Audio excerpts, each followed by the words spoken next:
Welcome, all my fellow Washington brethren and sister.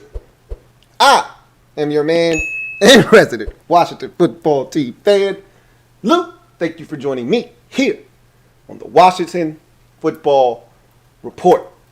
So, 2021 NFL Draft in the books. We got a lot to discuss. Washington signed 2 players. They had a few roster spots available after some cuts prior to the draft to free up the space that they needed to sign all their draft picks, which they haven't started on yet. However, they had about 3 available spots after the draft had come to its final conclusion after selecting 10 players and then signing one as an undrafted free agent in Jarrett Patterson. And so they've signed a corner, they've signed a tight end, and they are looking to sign potentially a couple of more players. They had a defensive end visit yesterday. They have a visit with recently released Bears left tackle Charles Leno Jr. So they're still busy. They're still active. Remember, Ron told us after the draft, matter of fact, it was Martin Mayhew that told us, and I told you guys this on the draft breakdown, and I believe I told you on day number 3 when the 2 7th round defensive ends were taken, that he had mentioned the issue of being able to find free agents to come here. They had guys pegged that they wanted to bring here as veteran free agent defensive ends, and nobody wanted to come to play behind Chase Young and Montez Sweat, rightfully so, similar to why Ryan Kerrigan no longer is here, because he wants more opportunities to play and he wants to start. I don't know if he's going to get that opportunity or not, but he wants to have more opportunity to play, and he knows if those 2 guys are healthy, those horses up front aren't going anywhere, and his play time is going to be significantly reduced. So they found it really hard to get guys to come here. So they are definitely in the market to add a veteran. And look, there's still a ton of time left because the June 1 cuts have not been made yet. Some guys have been designated with the June 1 designation to be cut, but you're going to see some more cap casualties more likely than not. We've seen guys, and it's amazing how some of these things transpire. The Broncos just had an injury to Jawan James, their right tackle, who was supposed to really give them a boost on their offensive line, had opted out last year. Now he tears his Achilles away from the facility. So now they need tackle help. Had that happened a week ago, they would have been able to take care of that at maybe number 9 overall in the draft, instead of now having to double back and sort through the free agents that are left. And that's why the Ravens went ahead and signed Alejandro Villanueva, because they didn't want him to go to Denver. And so it's amazing how these things happen. We're going to see more opportunities for teams to potentially need players, because injuries are going to happen. There are going to be certain situations where they're going to cut a guy because it's going to save them a little bit more money under the cap after June 1. So we're going to see some things transpire. And so it's not a done deal yet that Washington is done filling in all the blanks on their roster. The Charles Leno thing is really interesting because I feel like we've got plenty of depth along the offensive line, specifically at tackle. If we were to go out and get another guard, that would be something. But after, the trade for Eric Flowers and then acquiring Samuel Cosmi in the 2nd round, I just thought we had plenty of depth on the offensive line. I stop and I think, though, because the one guy that I haven't really heard anyone talk about, including Ron Rivera, and when he mentioned the depth at tackle, there was a name omitted, and that was Jaron Christian, who still has 1 year remaining on his rookie contract, yet I don't know if he's going to be back or not. Again, I don't know. I haven't heard anything about Jaron Christian. Every time they mention the depth on the offensive line, they just conveniently omit his name. And so if they go out and get a Charles Leno Jr., could it be a situation? Let me turn this volume down. It seems like it's really, really loud. I know the last time I was doing a stream, I know some of you were saying that you couldn't hear me very well, so I turned it up. I think I might have turned it up a little too loud. Anyway, Um, if he comes in, if Charles Leno Jr. comes in, he's looking to start. I don't think he's looking to sign somewhere to be a backup. He's been a starting left tackle in this league for the last 5 or 6 years in Chicago. So I don't really know if he's looking to back anybody up at this point. It'll be interesting to see what Washington tells him in the interview that they have with him when they sit down. I'd be surprised if he signs here, honestly speaking, because if I'm Charles Leno Jr., I'm looking for an opportunity to start. There will be an opportunity out there somewhere, even if it means waiting a while for an injury to occur with someone. He will get a job this year, and it'll probably be in a starting capacity.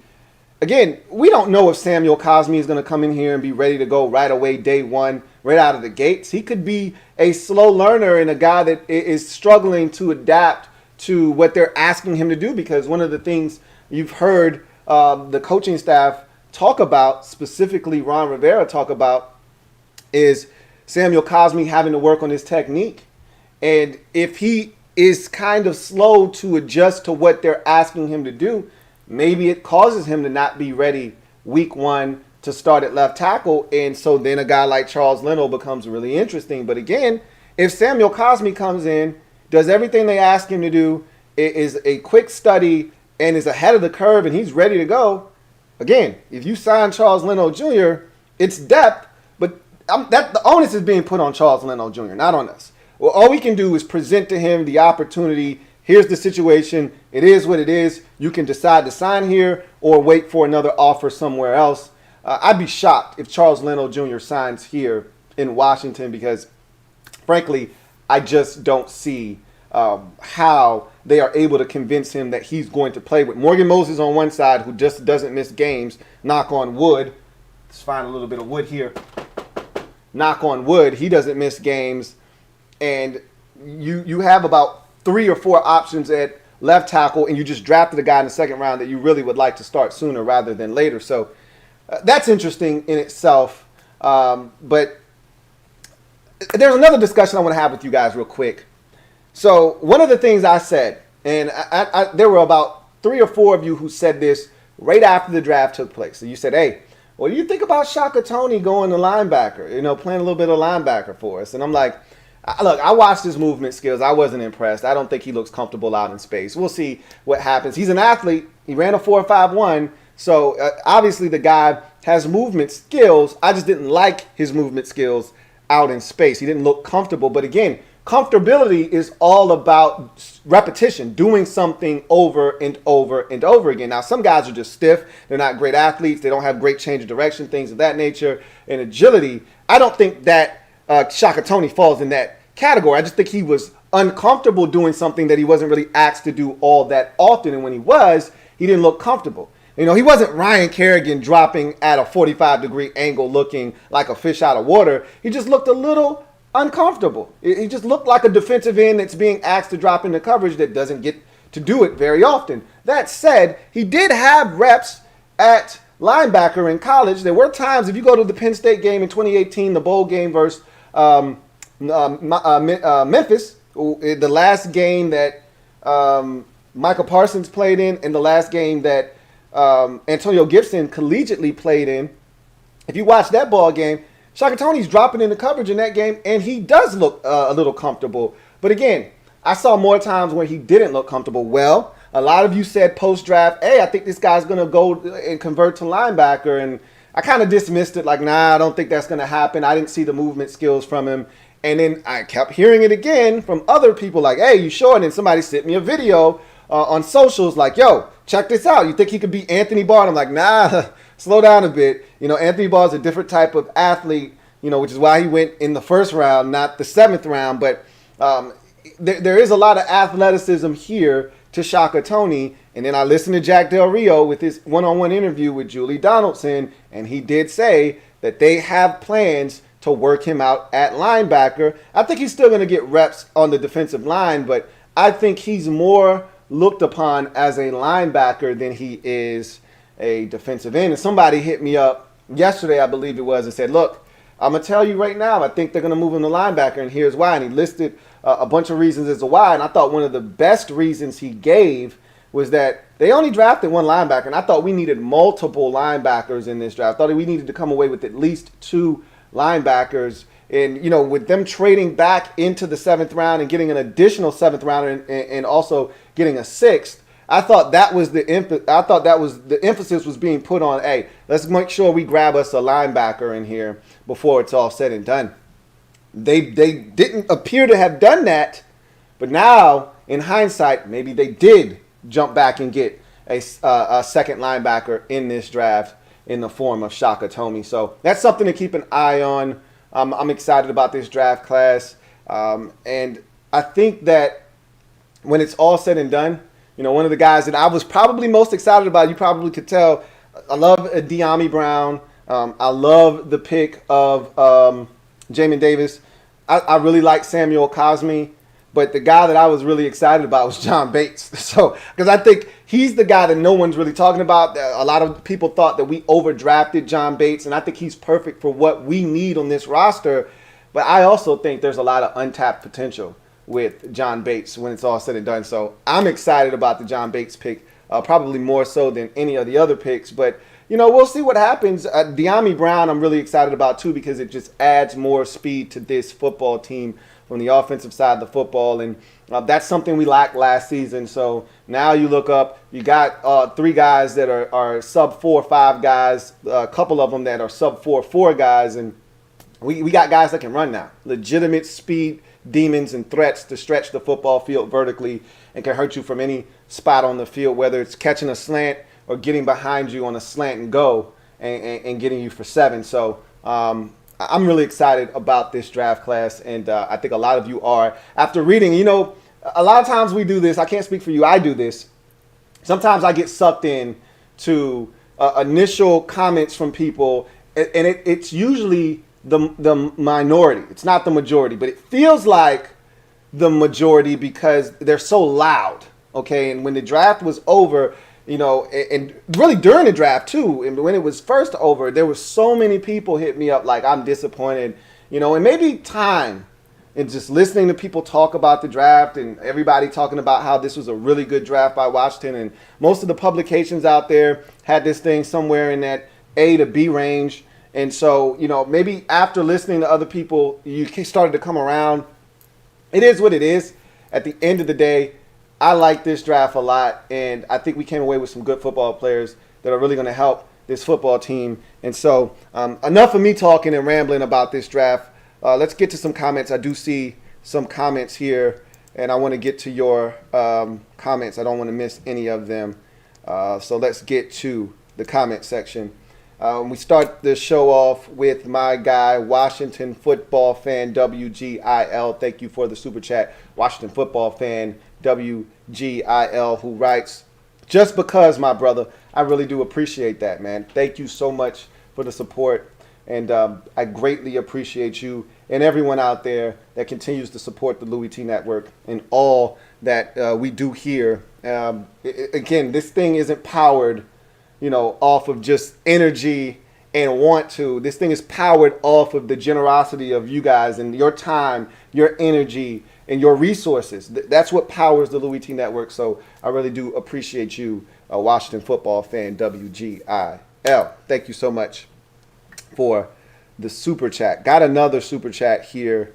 This one is from Jordan Like the GOAT. Thank you for the super chat, Jordan Like the GOAT, who writes, very excited for what we've done on the O-line this off season.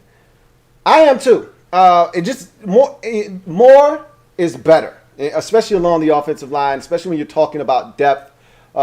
Anytime you can add more pieces, gives you more flexibility, more opportunities to play around with combinations to figure out what's the best 5 we can put on the field to maximize our football team. And if a guy goes down, and in past years, that was our biggest issue. It wasn't necessarily the frontline starters, even though we weren't, I don't think we were where we needed to be from a standpoint of talent with your starters. You're just your top 22. I don't think we were where we needed to be. I think we are much closer to the rest of the league now than we were before. But even when we had talent, enough talent to get by, back in the Gruden days when we were winning 8-9 games a year and having a chance, the biggest problem was not the frontline starters. It wasn't Pierre, or it wasn't Chris Thompson, or it wasn't Trent Williams. It wasn't Brandon Sheriff. It wasn't Jordan Reed or Vernon Davis. The problem was when one of those guys would get hurt. We wouldn't have the depth behind those players so that the drop-off wouldn't be as significant. And that was our problem for a long time, was the depth. We would have all these injuries and no depth behind the players that were our frontline starters. Now, with what we've done this offseason and what we did last offseason, remember, last offseason was just as impressive as this offseason, especially from a free agency standpoint. I think the draft this year might ultimately be more impressive than last year's draft, but I think free agency last year will probably prove to be more impactful from a depth standpoint. I think free agency this year is going to be more impactful from a substance standpoint. I think last year was more about quantity and depth. This year is more about quality and raising the floor of the bottom of the roster. So when you start going out and getting an Adam Humphries, when you go out and you acquire a guy like Eric Flowers, the guys that shouldn't make the roster, those bottom guys, those last five roster spots, that starts to elevate now. It's no longer a guy that probably isn't going to make somebody else's team or is barely on someone's practice squad. Now, those last 3 or 4 guys that get cut off of our team, they're going to make somebody else's 53-man roster because they're good football players. We're going to cut some guys that we don't want to cut. That's a good problem to have, okay? That's part of the reason teams like the Saints don't ever want to draft 7, 8, 9 guys, because they know they don't have enough roster space, because they're a veteran team and they're looking to win now. They don't have enough roster space to fit 9 draft picks, okay? So why waste draft capital with guys you're going to have to cut that are ultimately going to get picked up and not clear waivers and get picked up by another team? Why do that when you can package up some picks and go get the guy that you want to get and come out of the draft with 5 or 6 players, knowing that all 5 or 6 of those guys can make your football team? And so we're right now in the process of building up this roster and getting to a point now where we got a bunch of guys that we know are locks to make the football team. And then you can start being a little bit more aggressive. And I think we're putting ourselves in that position. Everyone wants to know, why didn't you go after the quarterback? Why did you go after? Because we weren't ready to do that this year, okay? This year, just like last year, and Ron told you when he got here, this is a 3-year rebuild. This is a 3-year process of changing the culture and getting to a point where we feel like we can start to compete for something meaningful consistently. It's not about 1 year flash in the pan and you catch lightning in the bottle and you're able to go 10-7 or 11-6. It ain't about doing that once. It's about getting to a point where that's the standard. That's the norm. That's what we expect. We expect to go 11-6, 12-5. We expect to make the postseason. We expect to compete for the NFC East crown. We're trying to get to that point, and trading up for a quarterback didn't make sense this year. But next year, we may be in a much better position roster-wise to where you can give away 2 or 3 draft picks and it won't hurt as much because you don't have the roster space to have 9, 10 players drafted anyway. So we're trying to get to that point, and I think this was a really strong draft. And the offensive line is a great example of that, Jordan like the GOAT, where you add a Eric Flowers, you add a Samuel Cosme. We did some damage last year in free agency with trading for David Sharp, acquiring Cornelius Lucas. Obviously, we drafted Keith Ishmael. We've done some damage along the offensive line, and all of our guys are intact on the roster through, I believe, 2024, except for, I think, Morgan Moses. We just re-upped our center, Chase Rouillet. Well, I take that back. Through 2022, I think it is, because Wes Schweitzer signed a 3-year deal. 1 year last year, he's got 2 left, so that'll get him through 2022. I think Morgan Moses' deal expires after 2022 as well. So I think we've got these offensive linemen. Sheriff is the only guy on the offensive line not on a deal that's going to keep him on the team past 2020 or to 2022. So we've built depth. We've got a lot of good football players, especially on the offensive line. I feel like we've got enough depth to be able to withstand some injuries. God forbid they happen. I'm hoping that we don't have to go through that. But if they do, I feel like we're in a really good spot to be able to overcome them and still be able to manage and be effective in the 2021 season and possibly beyond. So thank you for the super chat, Jordan, like the GOAT. Got another super chat. This one is from Just Andre. Thank you for the super chat, Just Andre. Greatly appreciate you. Who writes, do you think Dyami Brown is one of the starting three? I don't think he's going to so when we talk about starting wide receivers, you're talking about the first time the team takes the field in 11 personnel, right? So that's one back, one tight end, right? So if you take the field in 11 personnel,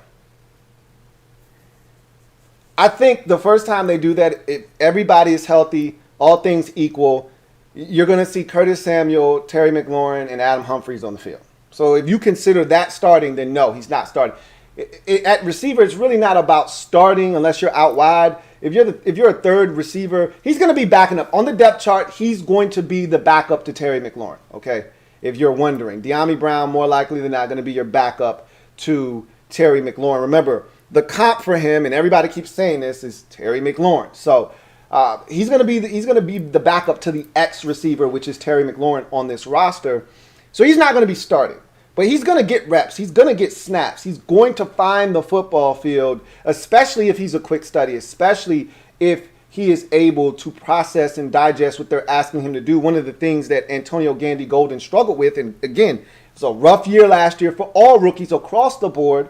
All right, he struggled with the playbook. He struggled with knowing where to be and what to do when he got there. So if he can come in, learn the playbook, and learn enough to be dangerous, the beauty of it all is last year what made it worse for a guy like AGG was you got Dwayne Haskins at quarterback.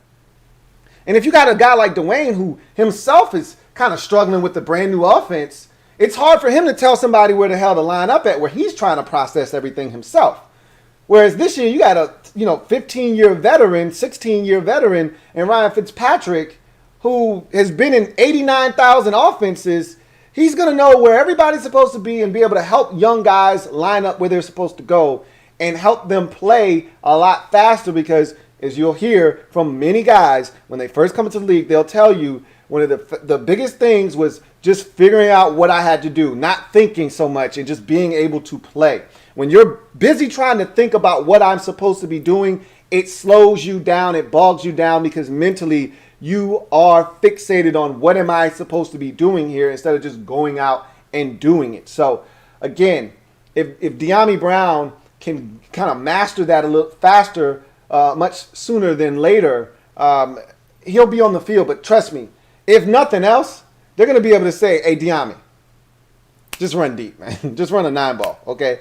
Just run a go by, all right? And he'll be able to win in those situations. So worst case scenario, he'll find the field and he'll be able to hit the field and be able to get vertical. So I'm looking forward to him contributing in his rookie season, much more so than AGG did a year ago. So we'll see what happens. But no, Dyami Brown won't be one of your starting three. But, as the season progresses, who knows? What'll happen. We'll see. Atypical Brother, thank you for the super chat. Greatly appreciate you. My man Atypical Brother writes, what up, Lou? Late to the party. Yeah, you're not that late, okay? We just getting started. A-Rod, I don't think Washington football team should be in the mix for that trade. He's going to demand a lot of capital, and I like our current way of team building. Your thoughts? He's not coming to Washington. Number one is the Packers, if they have to trade him, and I'm not as gung-ho on this one. I'm not as firm in my stance as I was with Deshaun Watson when I said the Texans aren't trading Deshaun Watson. They're just not. It doesn't make any sense. He's 25 years old. He's getting into the prime of his career. He's one of the best quarterbacks in the league. They're not trading Deshaun Watson. I don't care what he wants to do or what he says. They're not trading him. It doesn't make any sense. They're not going to get equal value for him. This situation with Green Bay, it's unfortunate for the Packers because they probably were going to try to milk Aaron Rodgers for at least one more year before. They were going to move on from him regardless. They were going to trade him eventually. They just wanted to have one more shot at winning the Super Bowl before they did that. So this is coming maybe a year earlier than they anticipated. That's it. But they were going to trade him anyway. So at the end of the day, this is going to happen. I just think it's happening a year earlier than they wanted it to. So is he going to get traded? I think he is. Now, then you go to where? Where is he going to be traded? I said this, and I was wrong about this. With Matthew Stafford, I said he's going to be traded to the AFC. But there was no animus there. There was no animosity between the two. It was a mutual parting of ways. Stafford didn't want to be a part of a rebuild, and they said, hey, we're ready to move on and start anew. And so they said, all right, let's do this. And Stafford gave them a list of places he would like to go. And he ultimately thought, because he didn't have a no trade clause, he actually thought he was coming to Washington. I don't think he was very thrilled about that, but he was okay with the idea of coming to Washington because at that point, what are you going to do? I thought they were going to trade him to the AFC.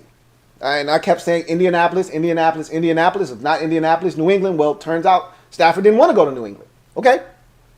Bottom line is, I was wrong about that. I don't think I'm wrong about this.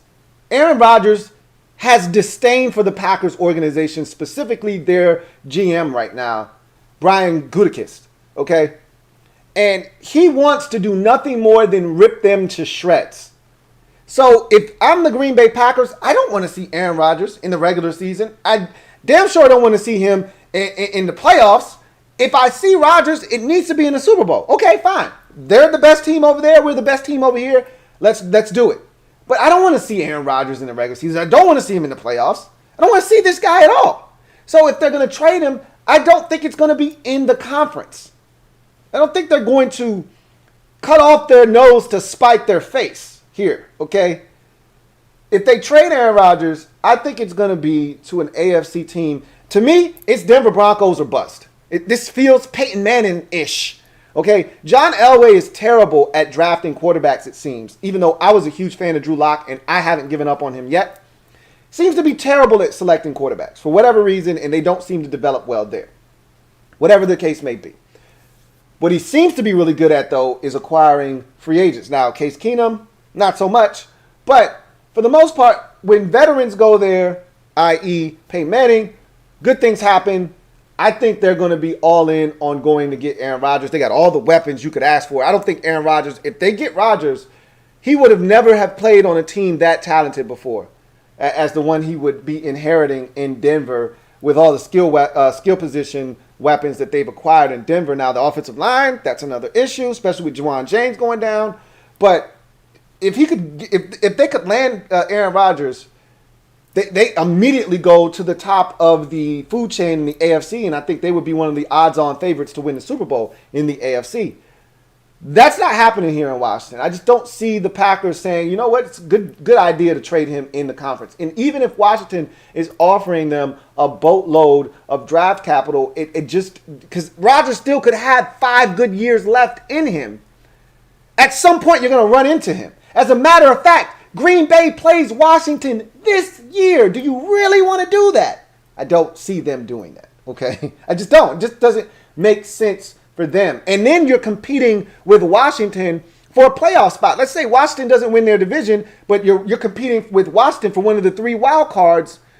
If they're led by Aaron Rodgers and you're led by Jordan Love, more likely than not, Washington's going to beat you out for that wild card spot if you don't win your division.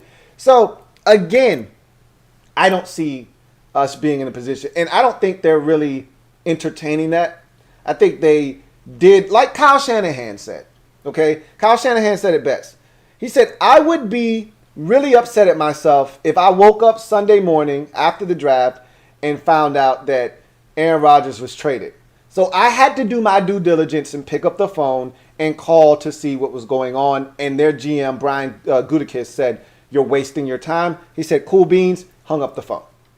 I think if you're Ron Rivera, you do your due diligence. You pick up the phone, you see what the Packers are talking about. If they say, hey, you're wasting your time, cool. I just needed to know that this wasn't attainable and I can move on. I don't think Washington is really eyeballing Aaron Rodgers, but they may be keeping track of that situation. But I don't think the Packers are looking to do business with a team in the NFC. That's just my personal opinion.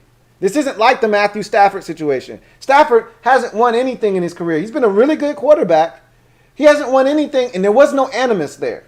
There is enough animosity here that it can last 5 years. This won't be went to Lambeau, clobbered them 44-10, now it's over. He's going to want to stomp a mud hole in them for the remainder of his career, and it won't be until maybe 3-4 years afterwards, cooler heads prevail. He'll come back to Lambeau like Brett Favre did. Remember, it was tough for a few years there with Brett Favre and the Green Bay Packers organization. Finally, bygones were bygones. They came together, sung kumbaya, retired his jersey number, and so forth. The rest is history.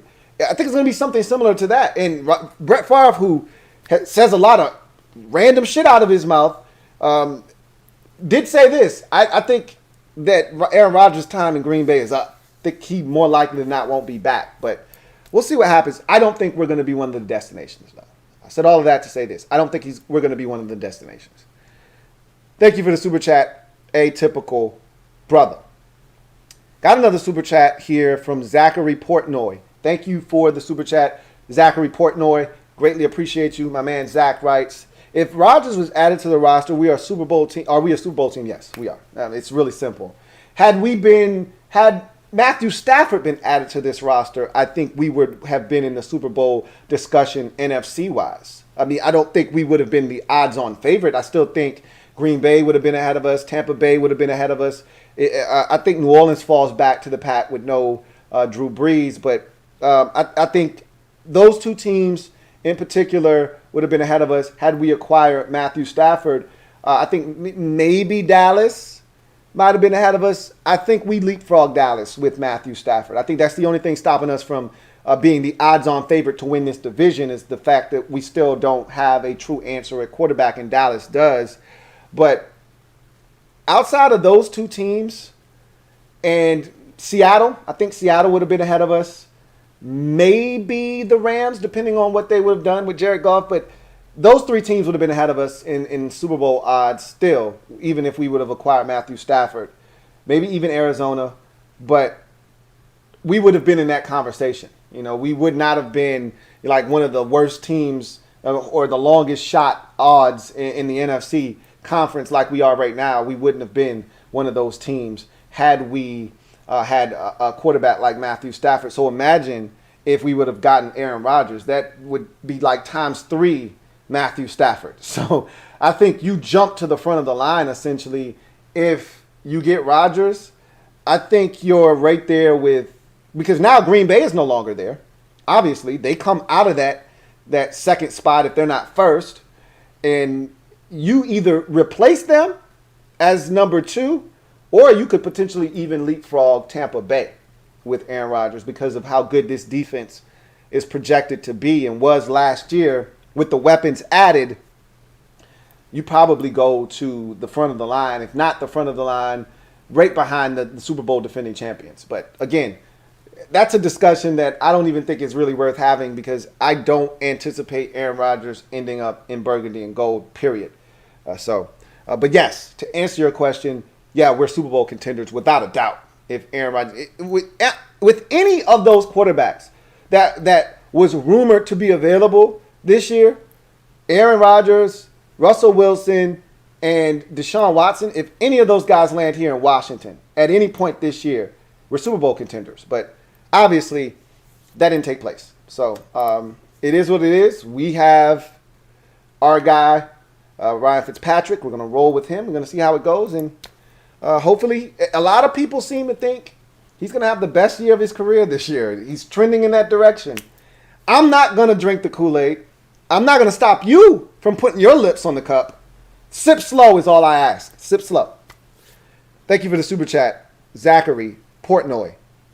Got another one here from my guy, Rolando Cedeno. Thank you for the super chat, Rolando Cedeno. Greatly appreciate you. My man Rolando writes, hey, Lou, when do you think Aaron Rodgers gets traded? After June 1st?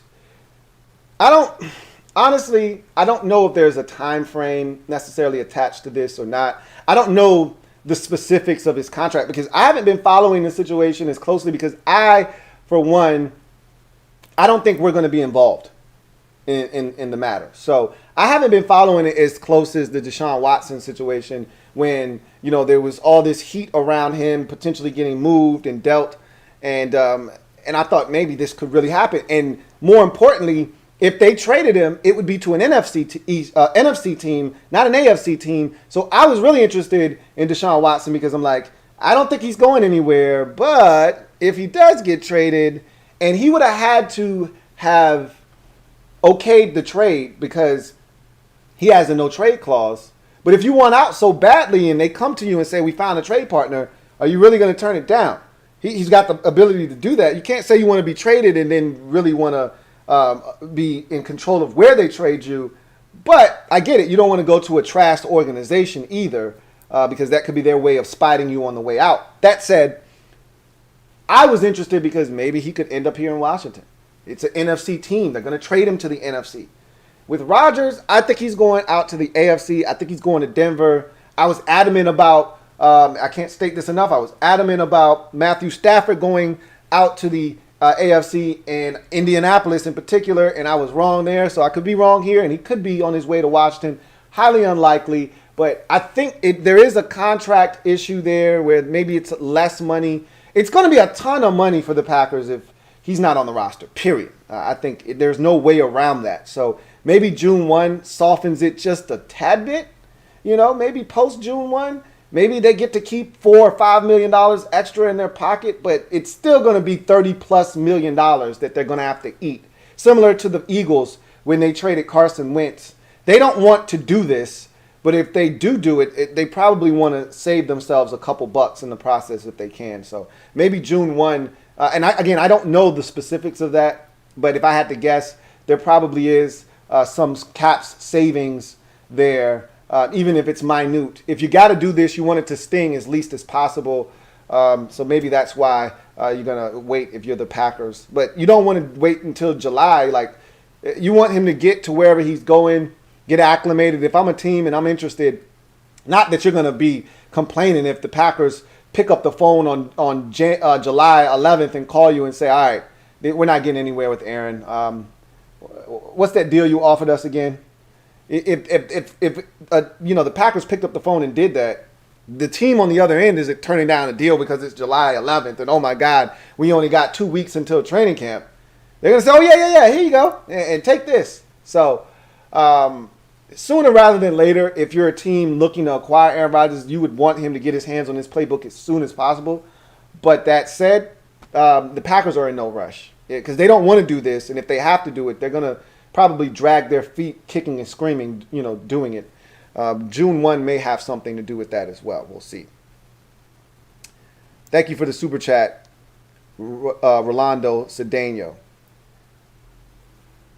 Got another super chat here from Carlton Pagano Jackson, my man CPJ, Carlton Pagano Jackson.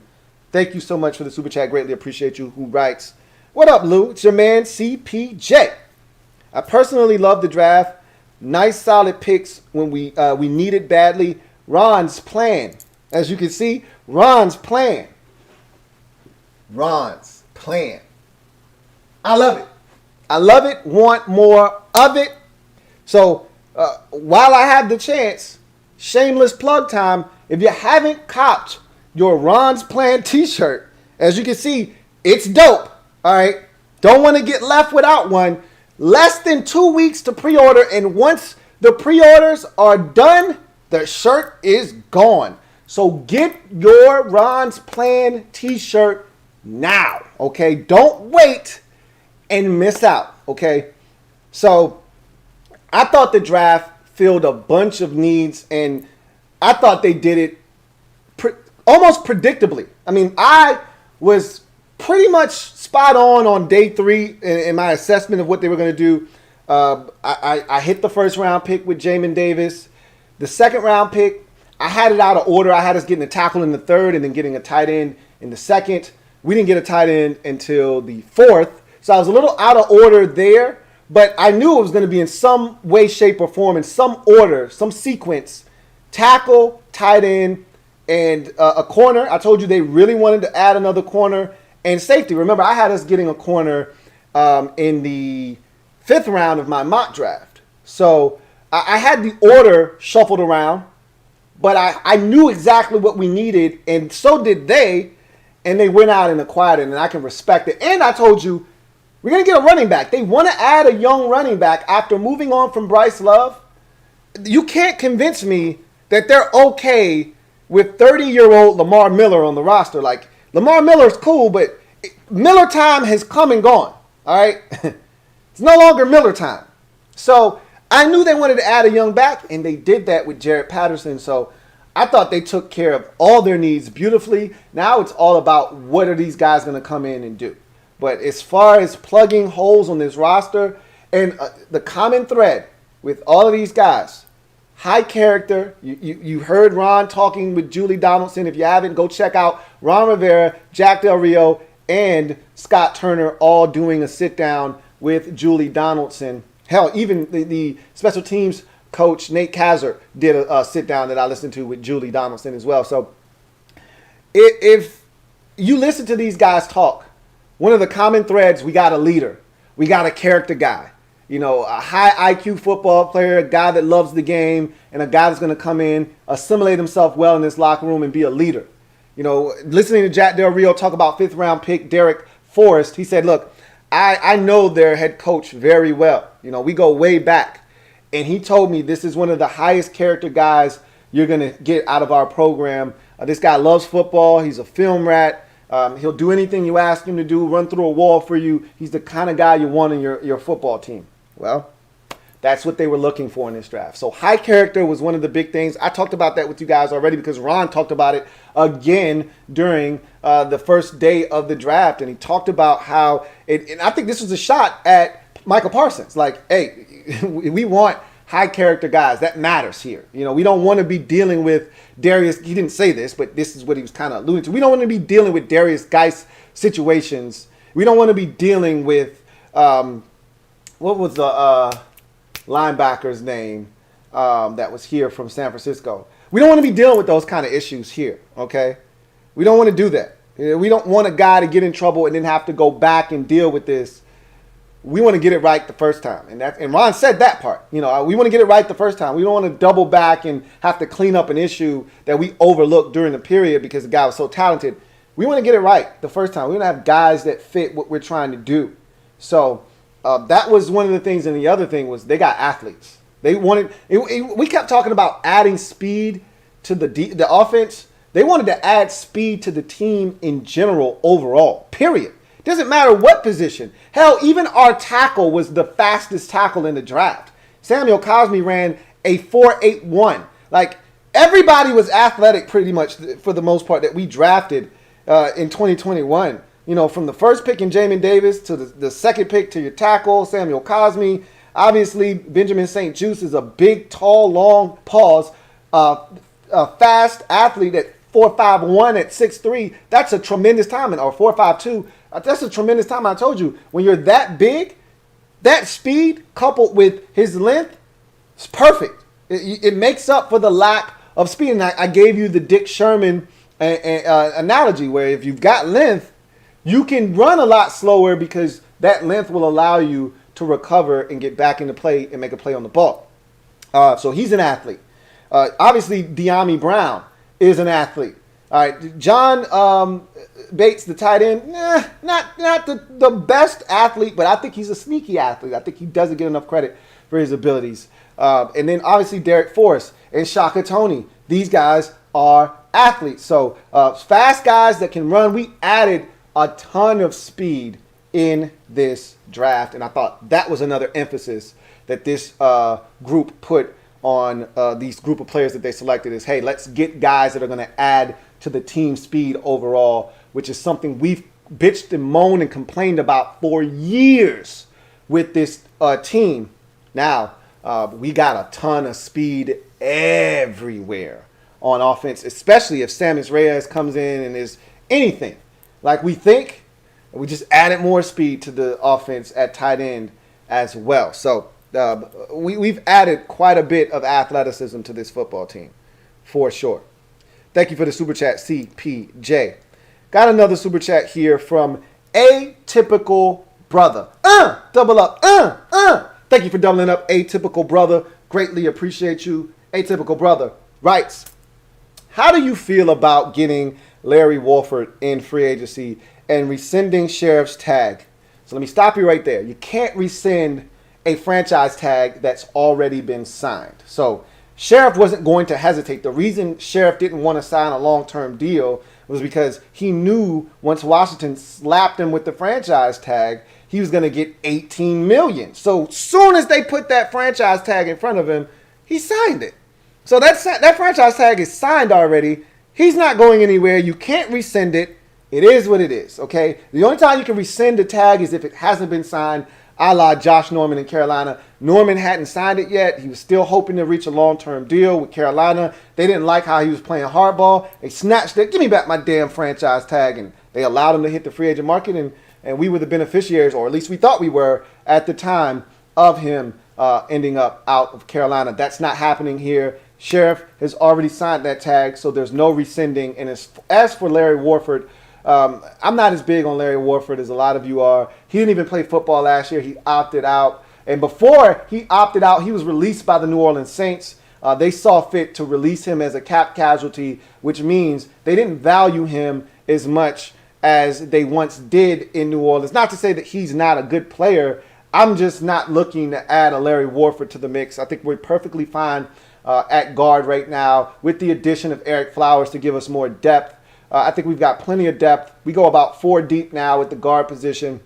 Hopefully we don't have to tap into that depth this year, but if need be, I think we've got enough bodies to help us get by. And as Ron always says, we got positional flex. And don't forget, now with the addition of Samuel Cosme and Washington having Charles Leno Jr. come in for a visit, don't forget, Sadiq Charles is now a guard, essentially, is what they've told us. With their actions, Sadiq Charles is now a guard. So you're thinking about replacing Sheriff? We might already have his replacement on the roster in Sadiq Charles. So keep that in mind as well. Don't forget about Big 77. He has a legitimate shot to still start. You know, Wes Schweitzer is penciled in as the starter right now, but we can easily erase his name. Sheriff you write his name in pen, okay, or marker, however you like. You can't erase that. He's starting at right guard. But the starter at left guard right now is in pencil. That's Wes Schweitzer. Now he's got competition, not just in Eric Flowers, who just got here. But remember, and Flowers played well for us the last time under a different coaching staff. The guy that made Eric Flowers who he is in this league right now and what helped propel him to his contract is not here in Washington. He's no longer here in Bill Callahan. So let's not act as if Eric Flowers is going to jump back in to a totally different run blocking scheme with a different coach and John Masco and just pick right up where he left off the last time he was in Washington. It's a totally different scheme. He's going to be asked to do different things. He might be even coached differently, and he may not adapt as well as he did the last time he was here. So keep that in mind, and do not, and I repeat, do not forget about Sadiq Charles, because remember, they kicked him inside the left guard. And he showed some athleticism on the plays he got injured. I know it was only 2 plays, but he was pulling. He was in that hole. He was ready to tear some shit up. And then his knee buckled on him, and he missed the rest of the season. So don't count out Sadiq Charles either. But Larry Warford, not coming here. And you can't rescind the tag. But he says, Warford is a Pro Bowl guard and does not demand nearly as much money. Yeah, look, the fact that he still hasn't signed anywhere should tell you a lot, too. Because obviously, it was a deep offensive line draft, and everyone wanted to see if they could get cheap labor before they go out and get a expensive veteran like Larry Warford. But remember, teams were cutting guards or asking them to restructure this year with the reduced cap. All right, so the likelihood of somebody going, and I heard that Larry Warford maybe doesn't even want to play football anymore. I don't know how true that is, but he hasn't signed anywhere. I know that much. And look, there are plenty of veterans out there that haven't signed yet, but these guys played last year. Dick Sherman played last year. Ryan Kerrigan played last year. Larry Warford didn't play last year, so I don't know. He's not coming to Washington. Long story short, he's not coming here to Washington. And we don't need him either. Thank you for the super chat, Atypical Brother. Got another one here from DMV Made 301. Thank you for the super chat, DMV Made 301. Who writes, Yo, Lou, what do you think about Bobby McCain and his fit in our defense? Do you prefer him or Hooker? Also, can you rank our draft picks 1 to 9? Thanks. All right, so Bobby McCain, I like him. He's a really good football player. a little undersized, smaller guy, was a former corner in college that converted to safety at the pro level. I thought he did some really good things initially for the Dolphins. I didn't think he had played as well the last couple of years, but early on in his Dolphins tenure, I thought he played really well for them. Was actually surprised at how well he was playing for them. Excuse me. That said, would he be a good fit here? Sure, because we need a free safety. Really, you know, everybody wants to talk about Landon Collins, and we'll talk about him a little bit later on and what Jack Del Rio said, which is not a surprise, but, you know, I kind of told you guys that already, but we'll reiterate it again tonight just for you those of you who haven't seen the Jack Del Rio one-on-one with Julie Donaldson. That said, Bobby McCain is more of a free safety, which is what we need if we wanted to add another player to our safety room, but we don't really need to add another safety, to be honest with you. After adding Derek Forrest, you already have a couple of safeties last year that I thought played really well when the opportunity presented itself. So from that standpoint, you got you a few free safeties. You got a couple of strong safeties already on the roster. You got 5 safeties in the room right now. I just don't see, you know, everybody wants to connect the dots because, you know, Bobby McCain played under Eric Stokes, who was the assistant GM in Miami when they got McCain, and so everybody wants to connect dots here in Washington. I just don't see us adding another safety. I don't. So I think we got enough depth here at the safety position. I think they're comfortable with what they've done.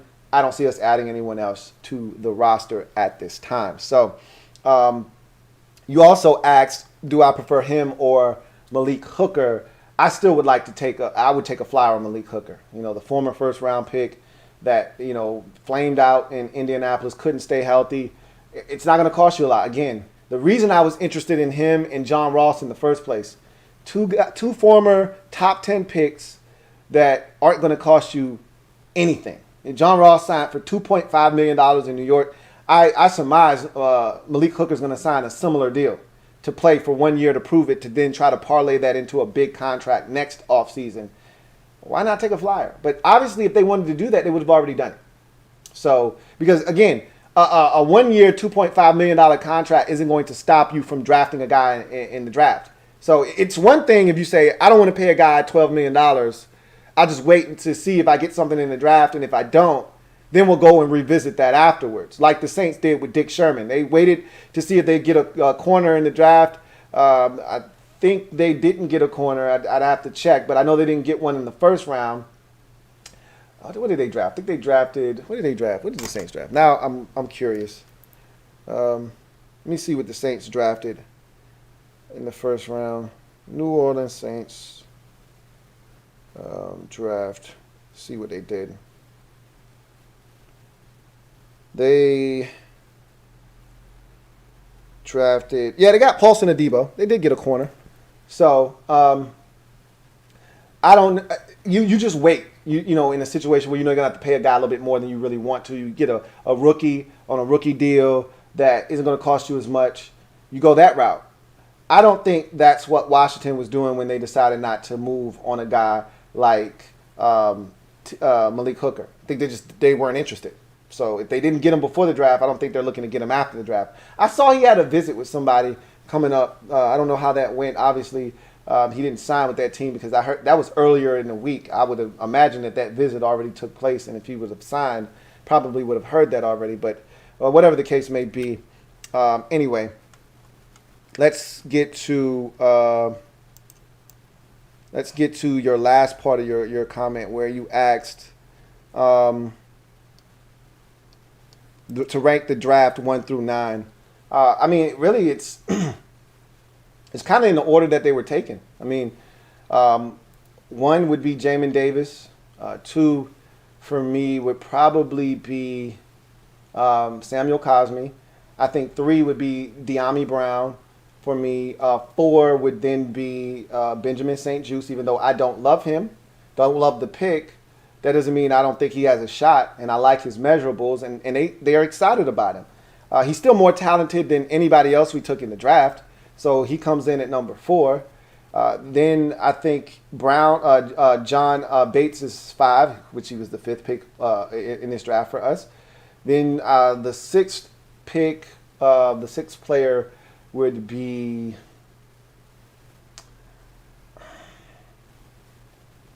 I honestly think it's Shaka Toney, to be honest with you. Shaka Toney would be 6 for me. Derek Forrest would be 7. I think that Dak Milne would be 8. And then William King Bradley, or William Bradley King would be 9. And then, of course, Cameron Cheeseman would be your final guy. So that's how I would rank the draft picks in order of importance and what I think they're ultimately going to do. But again, we'll see. The guy that may turn out to be the best in this draft after a year, and a year like Cameron Curl burst onto the scene last year. He may have a step back season this year, for all we know. We don't know what Cameron Curl is going to do. We're excited about him. We're excited about Antonio Gibson. We're a lot of you are down on AGG. He may turn around and have a monster year this year. He's got to make the team first. A lot of you seem to think that he's no lock. I think he's still a lock. You drafted a guy in the 4th round last year. I think he's still a lock to make this football team, but we'll see.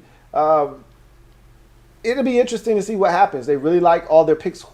Who drafts a guy and then doesn't like him? You're not going to hear that from anybody on the staff. Like, even if they didn't agree with the pick when it was made, the guy's here now. He's a part of the organization. You're going to roll with it. So, of course, they sound excited about Benjamin St-Juste. We'll see what happens with him. But that's 1 through 9. That's how I rank these players. Thank you for the super chat. DMV made 301. Let's get another super chat in here, and this one is from Washington football fan WGIL. Thank you for the super chat, Washington football fan WGIL. Double up. Thank you for doubling up. Greatly appreciate you, Washington fan WGIL. Right, Lou, will Greg Stroman make the 53-man roster again this year? I don't think so. I do not think he's going to be able to hang on this year. He needed to play last year, and that injury that he sustained, I want to say it was might have been week 1, might have been week 4, whatever it was, he was done for the year after that. That really killed him, because the one thing I think they were counting on Greg Stroman to be able to do was give them some value on special teams as a punt returner. And it really hurt us when he wasn't able to be back there. Steven Sims had to do it, and he was awful. And I think that was their last straw with him. I think he'll be gone this year, and they added depth at the cornerback position. They brought back Danny Johnson, obviously. So expect him here. Jimmy Moreland is still here. I expect him to be back. You draft Benjamin St-Juste. You already got Kendall Fuller, and now you add William Jackson III. That's 5 corners right there. I don't see them going with 6. So I think Greg Stroman is the odd man out. And again, if you're keeping 6 receivers, if you're keeping 5 safeties, potentially, you're going to have to cut a corner somewhere. And literally, I wasn't, no pun intended, but literally, you're going to have to cut a corner. You can't keep 6. And honestly, I don't think that the depth at corner is as great as it is at receiver or at safety, where, I feel really bad. This isn't a Jeremy Reeves situation or Cameron Curl or somebody where you're like, man, or not Cam Curl, excuse me, DeShazer Everett, somebody like, man, I really don't want to part ways with one of these dudes. You got a tough decision to make. That's not at the cornerback position. I don't think the depth is really there. We literally got 5 guys that I really want to keep. And Roberts, I don't even know if I named him. I think I named Roberts. Let's see. You got Kendall Fuller. You got William Jackson. You got Benjamin St-Juste. You got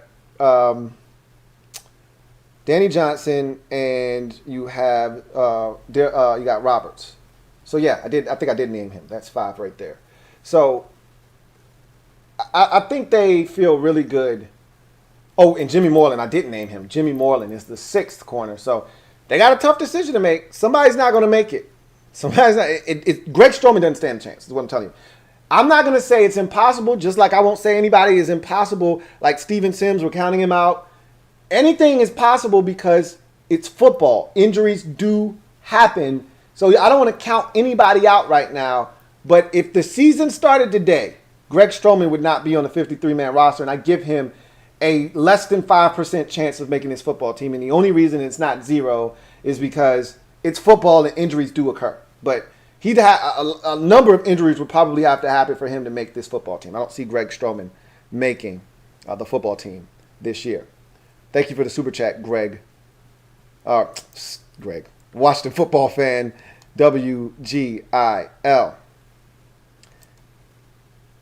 Portlock Sono 87. Thank you for the super chat. Greatly appreciate you, Portlock Sono 87.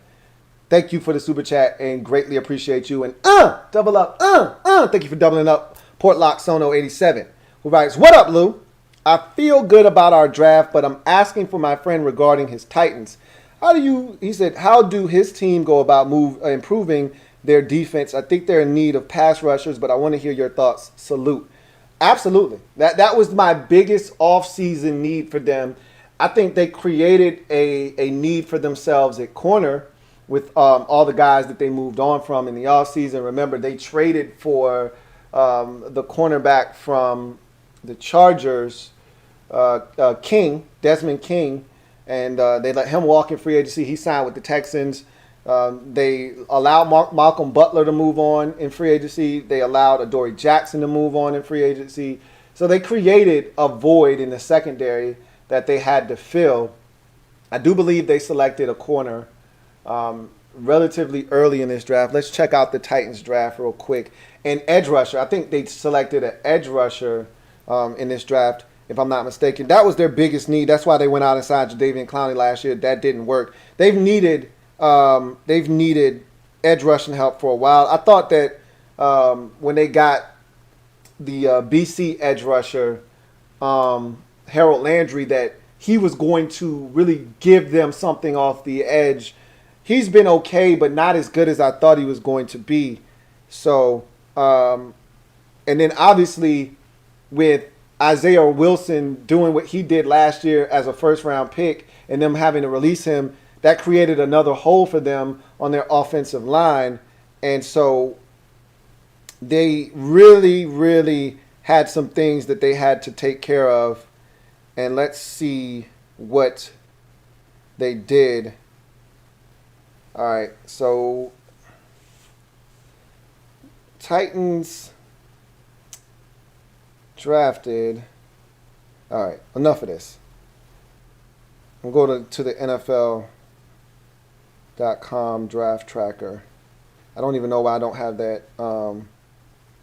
in my phone, because normally I have it in my phone already, but I was BSing this time around. So I'm going to pull up the Titans draft and see what they took in this draft, because I'm still not familiar with what everybody else did quite yet. Let's see. Caleb Farley. So like I said, they took a corner. That was one of their biggest needs. Then they took Dalen Radunz, tackle out of North Dakota State again. That was a big need because of what Isaiah Wilson did last year and had to cut him. Then they took Elijah Molden, so another corner. So essentially, they attacked the cornerback position because they realized that they created a huge void in their defense, a massive hole with all the guys that left. Now, they did sign Janoris Jenkins in free agency, but that wasn't enough to get, you lost three guys, you needed to replace them. They got two of the better corners in the draft. Monty Rice at linebacker, Des Fitzpatrick.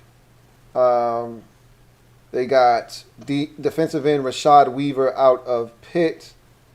So they handled a lot of needs that they had, but all in all, their defense isn't going to be able to take a massive step forward until they can apply more pressure on the quarterback. That's the biggest thing. We're going to see what the corner Christian Fulton, who they drafted last year in the second round, what he's going to be able to do. He's going to get a massive opportunity this year to step up and really show what he's capable of, along with some of the guys that they drafted. And hopefully they'll be able to clean up the secondary. But if they can't get pressure on the quarterback, it's still going to limit them defensively. That's the biggest thing they need to do, is be able to get more pressure consistently on the quarterback. And until they can do that, they're going to be a middle of the pack defense at best.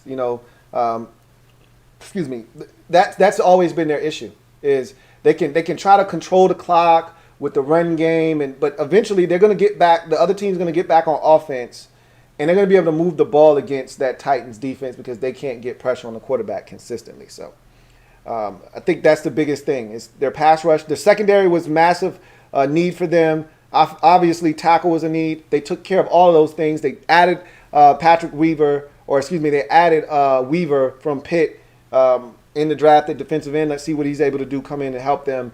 But and they added Bud Dupree in free agency. Now let's see if they can get some semblance of pass rush on the quarterback. That was their biggest need, obviously, along with corner, and they handled that in the draft. Thank you for the super chat, Portlock Sono 87. Abner Duran, my guy Abner, what's up? I gave you a huge shout out last video, I think it was Wednesday before the draft. I don't know if you saw it or not, but man, I really enjoyed your country, man. We went to Tulum, Mexico. We stayed at a resort, and it was beautiful. I gave you a toast. Nobody knew who the hell I was toasted to, but I made a toast the first night we got there to my man Ab, and it was a blast. We went on an excursion, had a blast. We were in caves, all kinds of craziness. It was so much fun, and we have to do it again. So thank you for your hospitality, and good to hear from you again, Abner Duran, my man. Abner Duran writes, my man Lou, at the best, all the best for you and all of your loved ones. Likewise, Abner, likewise. He says, hey, everyone, hit that like button. Y'all heard the man, Ab. Hit the like button if you haven't already done that. He says, can y'all see that awesome limited edition t-shirt my man's wearing? Ron's Plan. Ron's Plan. That's right. If you don't know, now you know. It's Ron's Plan. Get you one. Less than 2 weeks left. I'm pushing you. I'm telling you, when it's gone, it's gone. So don't keep waiting and say, yeah, I'm going to cop one. Go cop one, okay? Because when it's gone, and you're going to wish you copped one. It come in burgundy, and it comes in gold. So go and get you a Ron's Plan t-shirt. He says, it's just dope. Yes, it is. I thought so too. You know, when I designed it and I got some help from my guy Mike, shout out to my man Mike over at the Print Champs. I came up with the design, and he put his finishing touches on it, and this is your final product, and man, does it look sweet. He says, go get yours before they're all gone. You heard him. Abner said it himself, okay? And he said it better than I could. Go get them. It's dope, as Abner said. Go get them before they're all gone, all right? So thank you for that super chat, Abner. And again, thank you for your country's hospitality. It was awesome. Cannot wait to do it again. Bart Scott. Can't wait. Thank you so much, Abner. Really do appreciate you. And as Abner said, if you haven't already done so, please hit the like button. Abner Duran, my guy Ab. All right. Let's see. DMV made 301. Double up. Thank you for doubling up. Greatly appreciate you. DMV made 301 rights. JP tweeted a post about New York Giants wanting Jamin at 20. Wow. You know, it's a trickle-down effect. I don't know how badly they wanted him. Obviously, they traded back with the Bears and allowed the Bears to come up and get Justin Fields. So, I mean, how badly could they have wanted him? They could have taken him at 11. Now, what they ultimately got in compensation to allow the Bears to come up was probably more than they valued Jamin at 11. They probably thought that was a little too high for him. But at 20, they probably would have loved to have snagged him. I don't know how true that is, but if that is in fact the case, then it was a trickle-down effect because we took Jamin. They ended up taking Kadarius Toney, and I know that for a fact that Jacksonville wanted Kadarius Toney. You know, Urban Meyer, my guy Herb, he still has ties to the Florida Gators program, and he watched Kadarius Toney, and that's the kind of athlete he wanted to add to his football team. So it was a trickle-down effect. You know, when those things happen, you move back, that's the risk you run. The same thing happened to the Eagles. I know you guys have all seen the clip of Howie Roseman, you know, how everybody does in a war room after you make a pick and you're all excited. That was the lamest war room I've ever seen in terms of excitement, first and foremost. Like, he's the only guy hype. Everybody else is kind of like, walking around, kind of, going through papers and, figuring some shit out. And he's trying to top everybody, give everybody some pound, and everybody's like, man, how are we gonna sit your ass down somewhere? And then finally he gets to the last guy who is like the player of, director of player personnel or whatever, and he's got his arms folded and he's pissed. And how he's like, come on, man, give me some power, man. Aren't you excited? We got our guy. And he's like, nigga, I did not want him. I wanted the guy from NC State. We traded back, and now the Lions took him right in front of us. Like, dude, we just got a good player, though. Give me some. And he gives him some, but he reluctantly gave him some power. It was hilarious. And I was like, what? The Eagles are a mess. Anyway, They did that to themselves, though. If they really wanted Jamin, they had a chance to get him. I'm glad we got him and not them, period. They already got enough stuff as is. They didn't need to acquire any more stuff. So I'm glad we were able to get Jamin, if that, in fact, is the case. So thank you for the super chat. DMV made 301. Got another super chat. This one is from Matthew Stansberry. Thank you for the super chat, Matthew. Greatly appreciate you. My man Matthew writes, Dear Louie T, will you and your fam say a prayer for the Colts? I'm not convinced they are better or worse either way. Look, man, I'm a massive fan of your GM. I don't always agree with the things that he does, all right, but I've always said he's one of those guys you just trust, okay?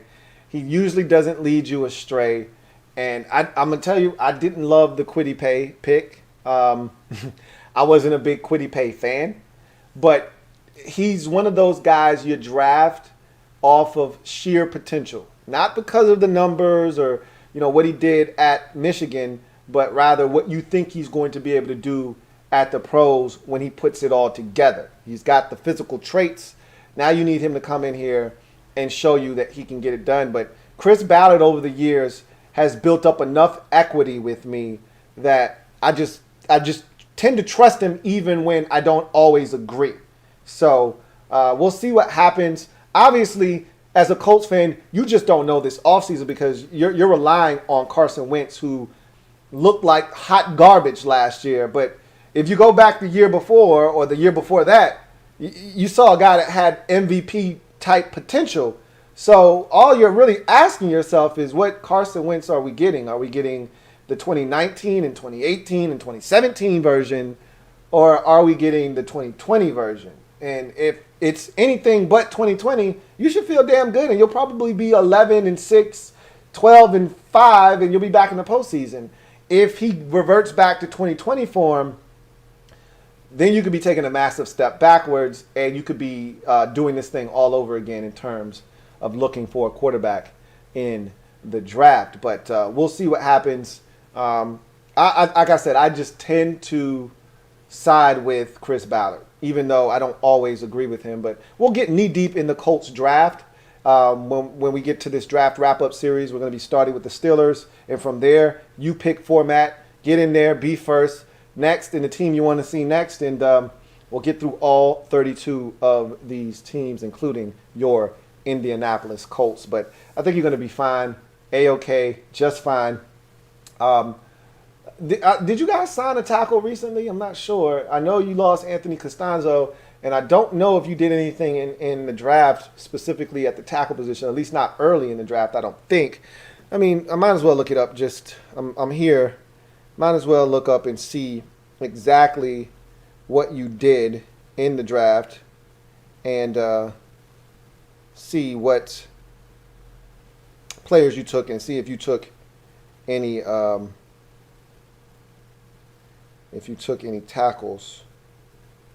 Nope, not a single tackle. You took a guard, but you didn't take a tackle. So you're probably going to look to fill that void in free agency somehow. A guy like Charles Leno, that's a junior that's available, that's visiting Washington, probably would be a good fit if you haven't already done so in Indianapolis. But thank you for the super chat, Matthew Stansberry. Got another one here from David Sanchez. Thank you for the super chat, David Sanchez. Greatly appreciate you. David Sanchez writes, looking good, Louie. Can you do a quick flex? Really? Seriously, dude? I can't with you, man. Let me take a sip of my smoothie. You tripping?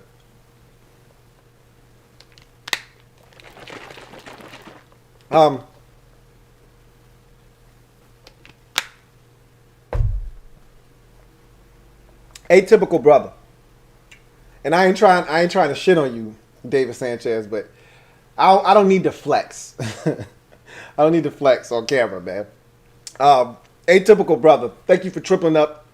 Greatly appreciate you. Thank you for the super chat and tripling up. My man Atypical brother writes, Lou, in regards of our division crown, which NFC East team scares you the most? If they get good quarterback play, the G-men are going to shock a lot of folks.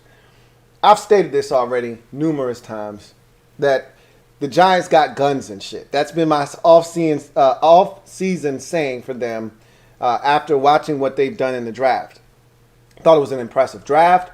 I thought it was an impressive offseason. By far and away, to me, the Giants had the strongest offseason of any team in the division. That's including us. And I love what we've done. I just like what they did more, okay?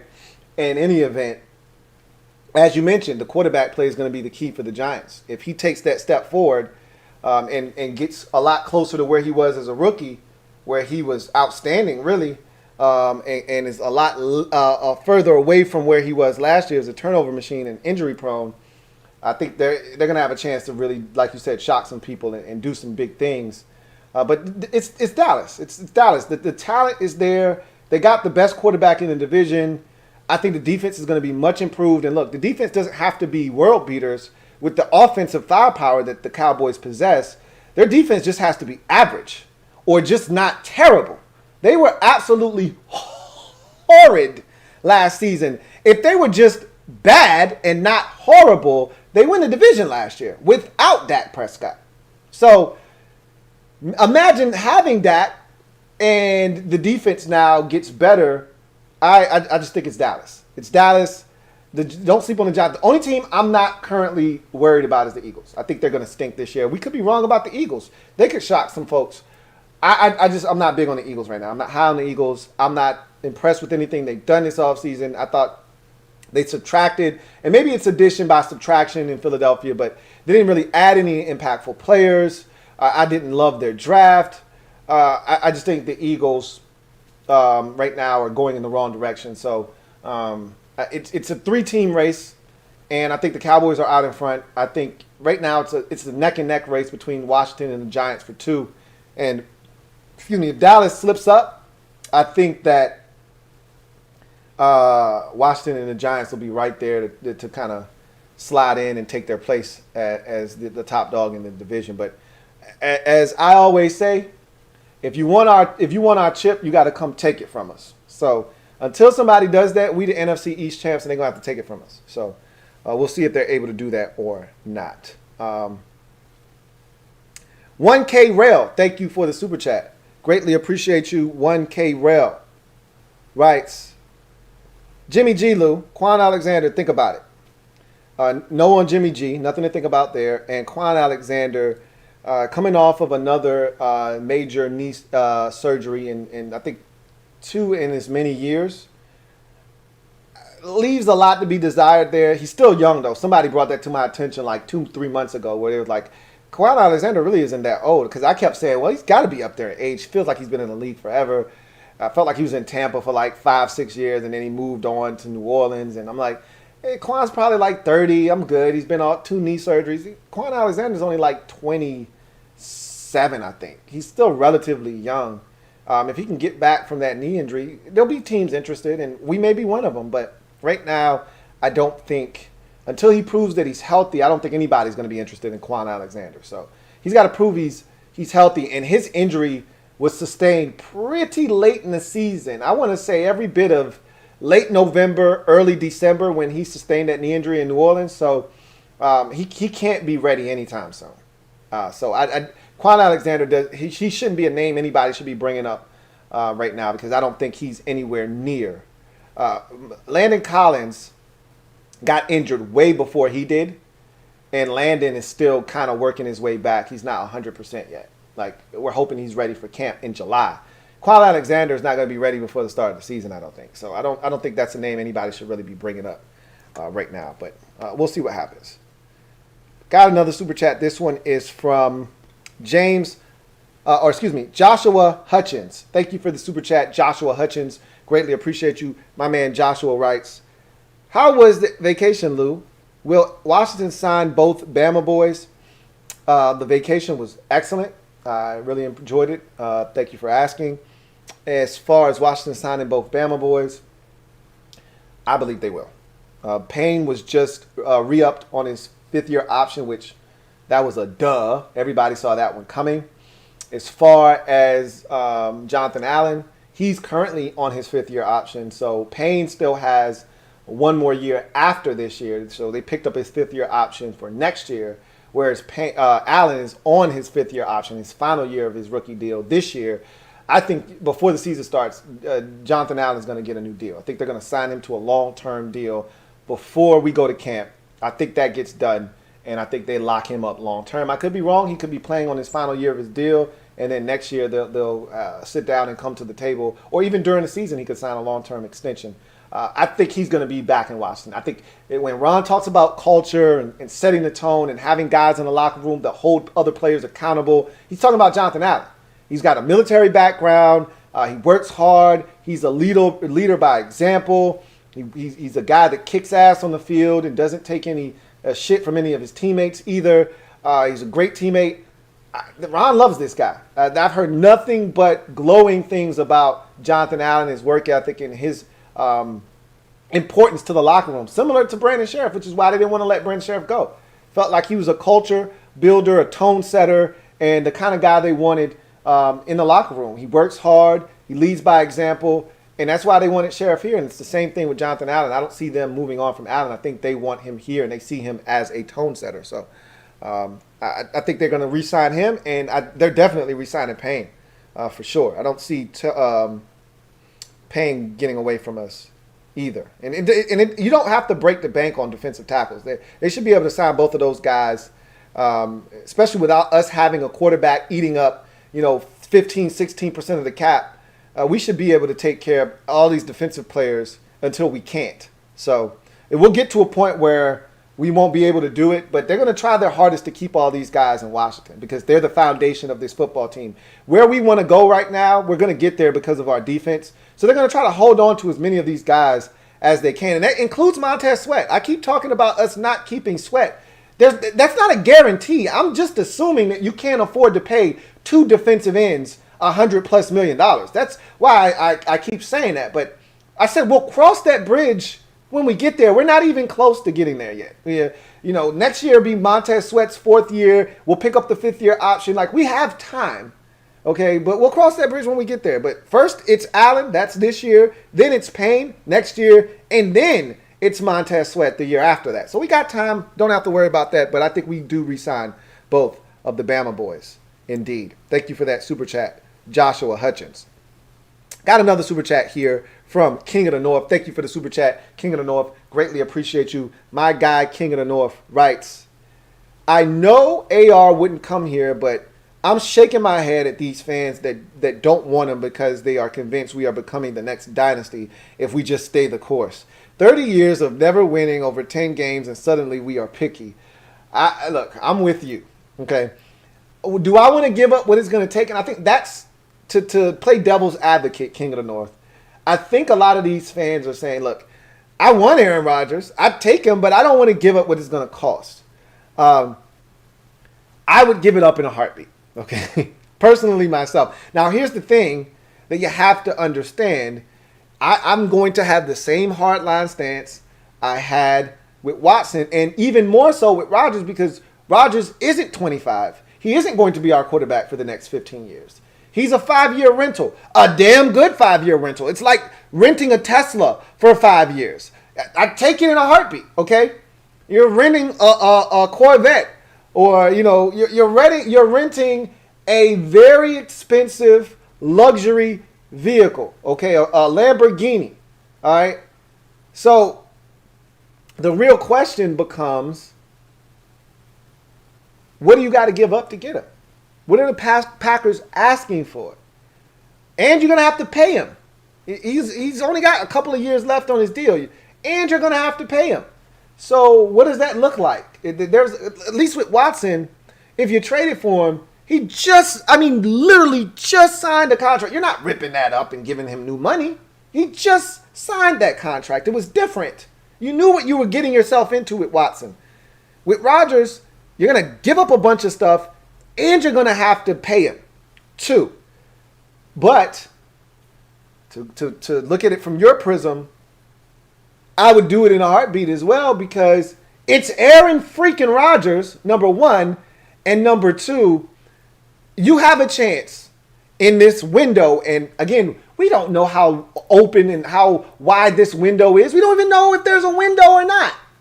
But we're assuming with this defense, with all these guys on rookie contracts, that this window that's open right now, we think, again, we don't have a quarterback, so how wide open is the window really? I mean, it's probably barely open, but nonetheless, you get a quarterback in here, you could pry that baby wide open, and you legitimately have a chance to do damage. And Rodgers would be like literally taking the entire window out of the frame. All right. And now it's just a whole space in the wall that we could jump through to the playoffs and into the Super Bowl potentially, if all things go the way that we think they could go with the talent on the football team. But again, I don't see it happening because it starts, and you mentioned this already, so I don't need to beat the horse that's already dead. I'm being redundant here. At the end of the day, I side with you that I would take Rodgers. I've said this already. I'm sick of, you know how, and I know you guys hate when I do this. I don't care. Okay, I'm going to do it anyway. It felt so good for those 3 years of Kirk here in Washington. 15, 16, 17, 18 wasn't he wasn't here for 18. So 15, 16, 17. It felt so good to know that we had a quarterback. Even though a lot of you out there, and I don't want to put all of you in a box, because much like I said at the top of the show about the draft, and I said, it really was the minority that didn't like the draft. They just were loud, okay? A lot of times with the Kirk discussion, most of you wanted Kirk back. Now, I talked to you guys. 80% of you wanted Kirk back. But it was the 20% that were the loudest and most obnoxious, talking about how he stinks, and that's why we're in the position we're in now. And you could say, well, what has Kirk won in Minnesota? Well, I can tell you this. The Vikings defensively aren't good anymore. They haven't been good the last year and maybe two. The offensive line isn't all that great. We got more talent here in Washington than they do in Minnesota, okay? But at the end of the day, Kirk is Kirk. There was a ceiling on Kirk Cousins. I will admit that. However, you put Kirk Cousins with the defense we had last year, you put Kirk Cousins with the team we got this year, and you got a chance to do some damage. Period. End of discussion. But it felt so good to know we had a quarterback those 3 years. Like, to not have to be in that discussion of, we need a signal caller. What are we going to do in the draft? Can we get a quarterback? Like, that shit gets old, especially when you've been doing it for the better part of 3 decades. When you've been wandering through the quarterback wilderness, trying to find your way, you got dirt all over your face, you haven't shaved or bathed in over 30 years, you stink. We reek of a team that hasn't been able to find the answer at quarterback. We stink. All right? We smell like funky-ass quarterback. It'd be nice to put on the deodorant of an Aaron Rodgers or some other quarterback like Matthew. It'd be good to put on some Matthew Stafford deodorant and clean up that quarterback stench we've had for the better part of 3 decades. So I would do it. I want to know what it's going to cost, obviously.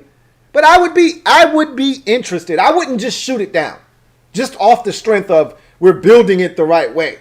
Yeah, I like the way we're building it. But I would also like to add Aaron Rodgers. I would. But at the end of the day, he's not coming here. So I really don't, I don't get tangled up or entangled, if you will, in subjects that I just don't deem to be realistic. Because I just don't see any way Aaron Rodgers, I could be wrong. I just don't see any way Aaron Rodgers ends up here in Washington. So, but I'm with you, King of the North. I really do appreciate that. And I myself would do it in a heartbeat. There's no, and again, just as King of the North said, just because we're doing it the right way, there's no guarantee that this is going to end in anything other than 8-9 or 9-8. Okay. Until we figure out the quarterback position, yeah, we might have one season defensively where we're just lights out. We put it together, and we are just stifling teams and smothering them. And we get enough out of the offense. And, yeah, there could be a 12-5 season in here somewhere. But we haven't won 10 games. We haven't won 10 games since 2012. Think about that for a second. We haven't won 10 games since 2012. And before that, I think you got to go back to like to 1999. Like, we don't win double-digit games, man.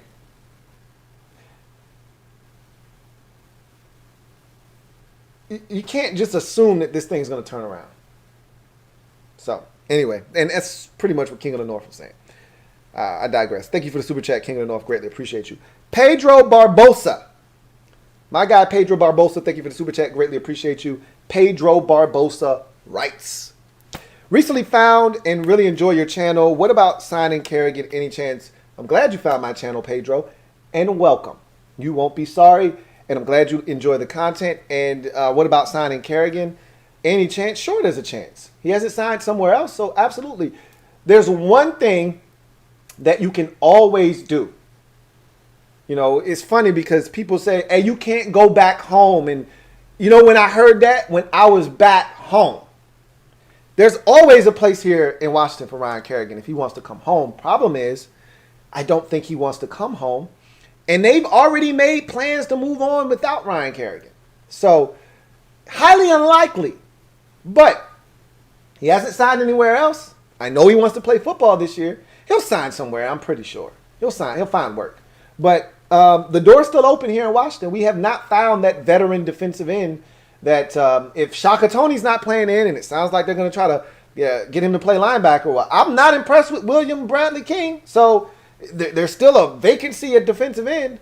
I think they really like James Smith-Williams. They'd love to have Kerrigan back if he wants to come back, and it won't cost us that much.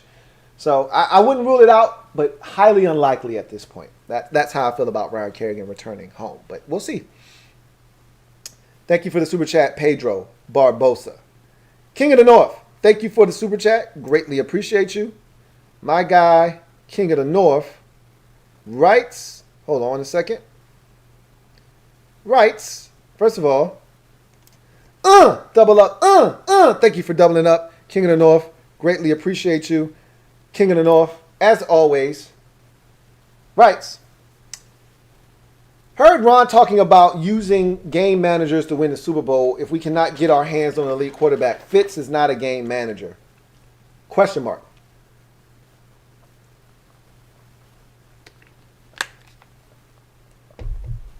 No, he's not a game manager, but he can be. At times last year for the Dolphins, he was. There were games. I'll give you a great example of Fitz being a game manager. Thursday Night Football, Week 3. Dolphins are 0-2 to start the season off. Have played well, but, or maybe, yeah, I think they're 0-2. And week 3, they go to Jacksonville, and Fitz comes out scorching. I mean, probably goes 13 or 14 for about 178 yards and maybe 2 or 3 touchdown passes in the first half. They can't stop him. They put up like 21 in the first half, and it's like 21-3 or something. I mean, they're dominating the Jaguars in Jacksonville. And in the second half, let's look that up. In the second half, he put it on cruise control. Didn't really do much in the second half other than not F it up. And we know he can be overzealous, he can be over aggressive, and he didn't do that in the second half of that game. He just kind of put it on cruise control, and they won the game 31-13. So let me get the whole game summary real quick. He was 18 of 20 in that game for 160. Like that's Alex Smith-esque if I've ever seen it. That's game manager right there. 18 of 20, $160. And I'm gonna tell you right now, he probably was 16 of 17 in the first half. Like, he really didn't do much in the second half, and he used his legs in the second half of that game too. Like, he just managed the game. He was outstanding in that football game. He had a touchdown pass in the first quarter. They had a Jordan Howard run in the first quarter. He threw a 15-yard touchdown pass to Mike Gesicki, and then he ran a touchdown. I remember him running for a touchdown in the third quarter. Like, he managed that game beautifully. Like, that's an example of managing a football game. That Thursday night game, they won 31-13. I know 31 points doesn't sound like managing the game, but it was. It was essentially him taking care of the football, not putting it in harm's way. They ran it effectively that night. They jumped on them early, and he didn't have to do much. It was 21-7 for much of the third quarter, and he just had it on cruise control. He didn't put the ball in harm's way. He used his legs when he had to. He took whatever they were giving him, and they won that football game comfortably because he managed the game with a good defense. So, yes, Ryan Fitzpatrick can be a game manager. That's not who he is in his DNA. He's not Alex Smith. He's not Teddy Bridgewater. He's not one of these guys that wants to check it down. But if that's what you're giving him, he will take that. And he said as he's grown in his career, one of the things he's gotten better at is taking what the defense is giving him. He had a propensity to force the football into spaces, even though the defense was taking that away because he felt like he could get it in there. He says he's done a better job the last 2 years as these interception totals have come down and he's been a more efficient quarterback. He's done a better job of taking what the defense is giving him. So can he be a game manager? Sure. Is that who he is? No, which is why everybody is so excited about Ryan Fitzpatrick, because he is going to push the football down the field. If you listen to Scott Turner talk to Julie Donaldson, one of the things he said, and this is a constant theme we've been hearing this offseason, is wanting to be more aggressive, wanting more big plays out of the offense, wanting to push the football down the field and take more vertical shots. Well, Ryan Fitzpatrick is the man for the job, and that's why they brought him here, to make this offense more dynamic and explosive. And that's why they've added all the weaponry that they have, because they think they're simply missing the quarterback. When they add these weapons, they're going to be able to make more big plays happen, or at least have more opportunities to have those big plays happen. As we saw in the playoff game, how many times did Taylor Heineke push the football down the field? He might have pushed the ball down the field in his 2 appearances against the Panthers and the Buccaneers. He might have pushed the football down the field more in those 2 performances. So we're talking about a game and a quarter, essentially. He pushed it down the field in 5 quarters of football more than I think Alex Smith and Kyle Allen did the entire season combined in 5 quarters. So that kind of tells you the state of the Washington offense last year and what they feel like they need to do and what they want Fitzpatrick to do. So can he manage the game? Yes, he can. But is that who he is at his core? No. He's a gunslinger. So he can, and he's shown the ability to do that, but he wants to come in guns a-blazing. The beauty of, if Ryan Fitzpatrick has really, truly evolved, is he'll know when to pull back. And he said, I'm learning when to pull back on the reins a bit. I didn't have that filter. I didn't know how to dial it back. Every possession, every play call doesn't mean that you have to. If we call a shot, doesn't mean you have to take a shot. If the defense has the perfect play call to take away the shot opportunity, but they're giving you the check down, take the check down. That's a free 8. Take the 8. Live to fight another day. Don't chuck it into double coverage and throw a pick. He's learning that. Sometimes that's what managing the game is all about, taking what the defense gives you. Thank you for the super chat, King of the North. Washington football fan W. Gill, thank you for the super chat and tripling up. Greatly appreciate you. Washington football fan WGIL writes, Lou, they say you got the last extra medium tea. I definitely got a medium. Okay, I like all my shirts to fit nice and tight. I go to the Michael Irvin store for shirts to make sure they fit extra snug. It's not for muscle purposes or anything of the sort. I just like my clothes. You know, it's funny. I have conversations with my friends all the time about this. When we were young growing up, we wanted everything baggy. I was a skinny toothpick growing up. Okay? Like, I was probably legitimately a medium, maybe a large. Everything I bought was a 3X, if you can imagine that. Needless to say, my clothes did not fit. Everything was falling off of me, but that was in. That was cool.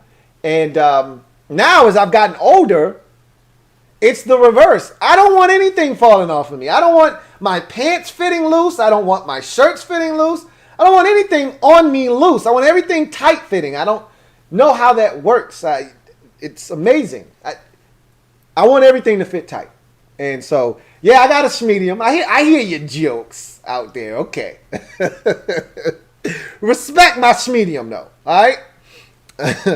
Thank you for the super chat. Washington football fan, WGIL.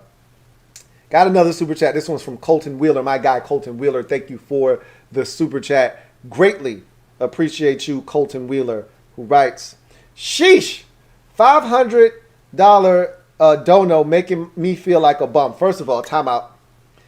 So that was 500 pesos. That wasn't $500. So relax, okay? It translates to American dollars, and I was just there, and for every American dollar peso, I think it's like almost 20 to 1.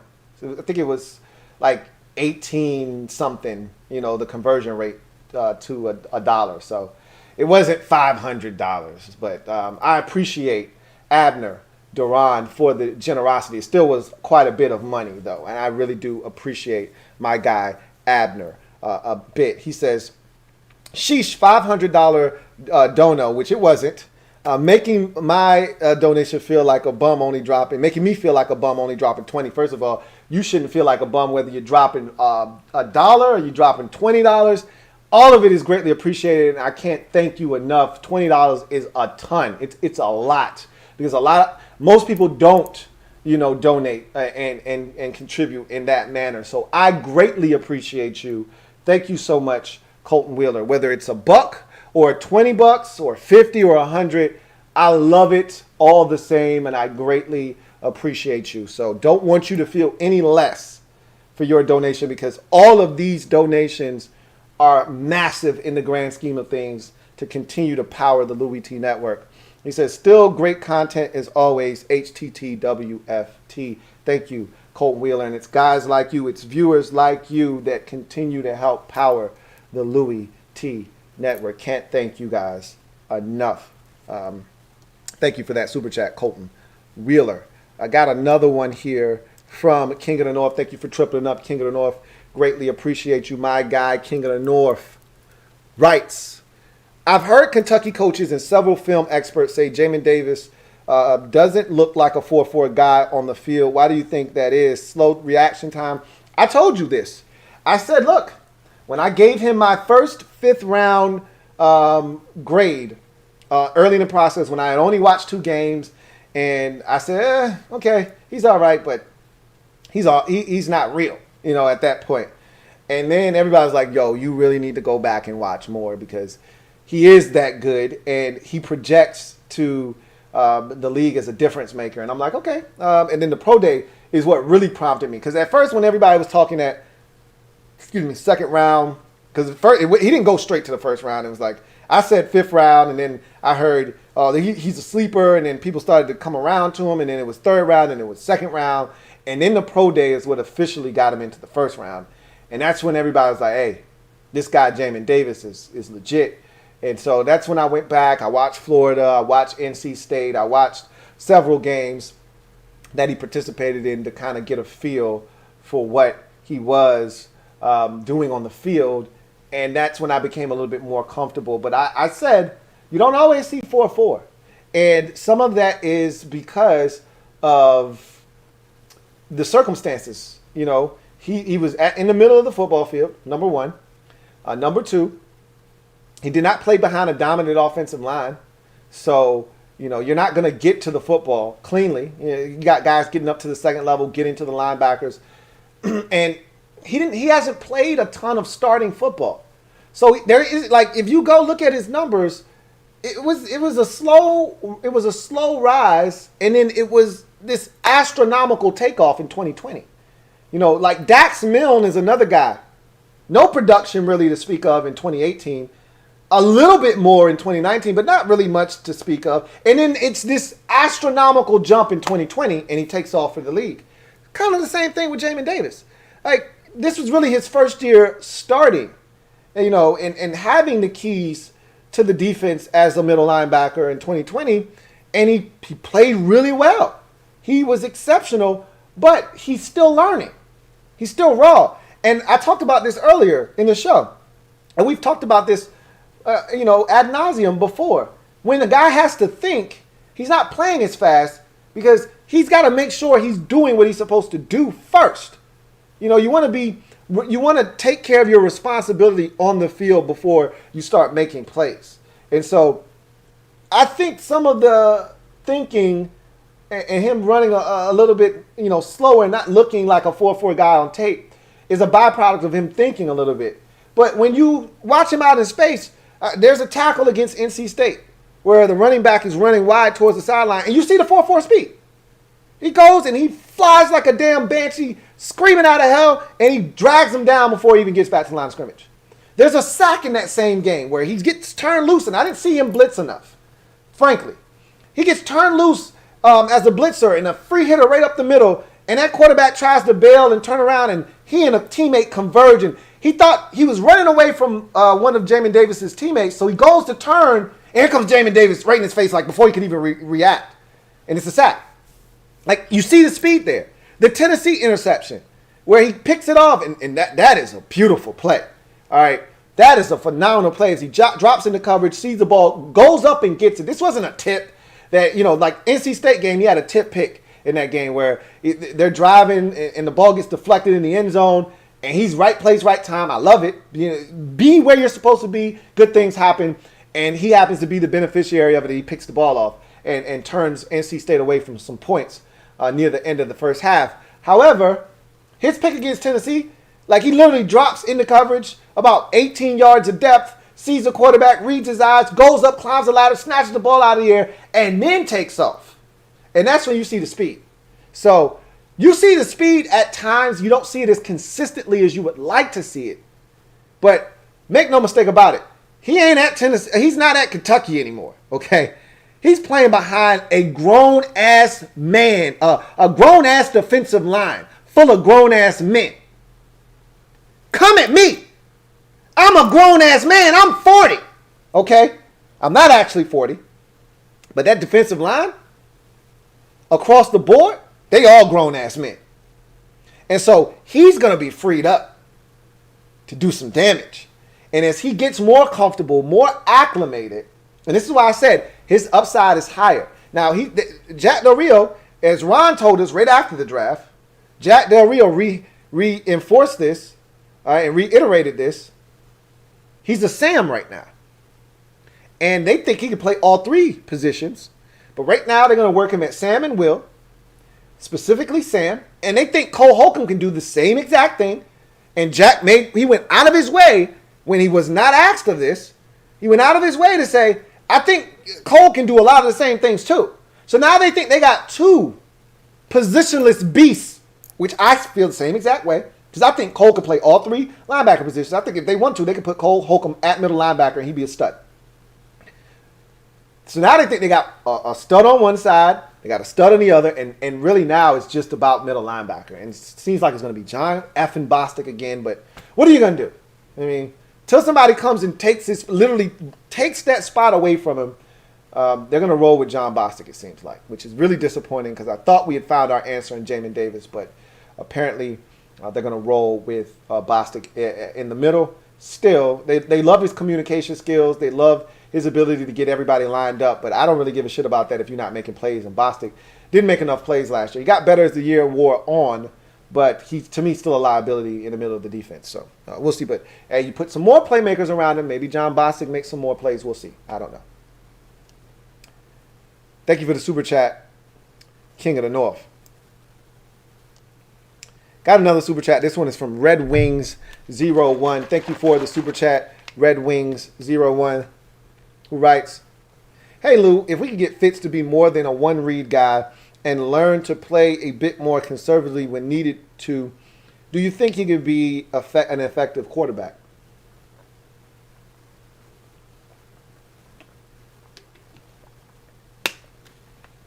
So, I disagree with Fitz being a one-read guy. I think that's one of the things that attracted him to the staff is his ability to go through his reads and get the football where it needs to go. I definitely have watched him go through reads, so I don't buy the one-read notion. He's a smart guy, been in the league for a lot of years. He knows defenses, and he knows where to go with the football. And you can get a beat on the defense pre-snap. If your first read is open, you know where to go with the football. So I don't buy that one read notion. However, the big thing that you did say is play a bit more conservatively when needed, and that's what King of the North was referring to earlier when he said, can he be a game manager? And that's what he's learning to do. I don't think he's mastered that yet, but you can still be a work in progress in year 16, and that's essentially where Ryan Fitzpatrick is right now. He's a work in progress as to when to pull the reins back, and he admitted that. I love his self-awareness. He said, look, I've gotten better the last couple of years of recognizing when I need to dial it back a bit, when I need to pull in the reins a bit. That wasn't something that I was, really capable of doing in my earlier years. But now I kind of got a better feel for when to cut it loose and when I need to be aggressive. And so I think they're counting on him and his ability to, do the things that make him Ryan Fitzpatrick, which is play balls to the wall, whether it's using his legs. You guys are going to love this guy. If you haven't watched a lot of Fitz, you're going to love him. He's a guy that just plays hard. I talked about this on my podcast 6 months ago. I used to make jokes about Ryan Fitzpatrick. I call him 50-50 because it's 50%. He's going to give his team a chance to win, and 50% he's going to give the other team a chance to win. But in all jokes aside, and I love to have fun. I said he's one of my favorite players in the league to watch. Because when he comes in the game, something's going to happen. It's not going to be a stagnant game. If he comes in relief, he's going to come in chucking the bitch. You should know firsthand, he almost came back and blazed us in 2019 when we were winless and we had the Dolphins dead to rights. He comes in the game after Josh Rosen stinking it up for like 3 quarters, and he nearly came back and beat us in about a quarter of work. He almost came back and did us. So you should know. When the guy comes in the game, he's a baller. He can be, at least. So he's fun to watch. He's going to give us a chance. He's gonna help us win games, and he's gonna help us lose some games. That's Ryan Fitzpatrick. Ryan Fitzpatrick giveth, Ryan Fitzpatrick taketh away. And so we're hoping that he gives more to us than he takes away from us. So we'll see. But I think he's getting the hang of when to dial it back. And if that's the case, if we can jump out, and the key is, can we jump out to some leads? That will allow him to dial it back. If we are in ball games where it's tight or we're behind, he's going to feel the need to press and make some big plays with his arm. And that's when you can get into trouble.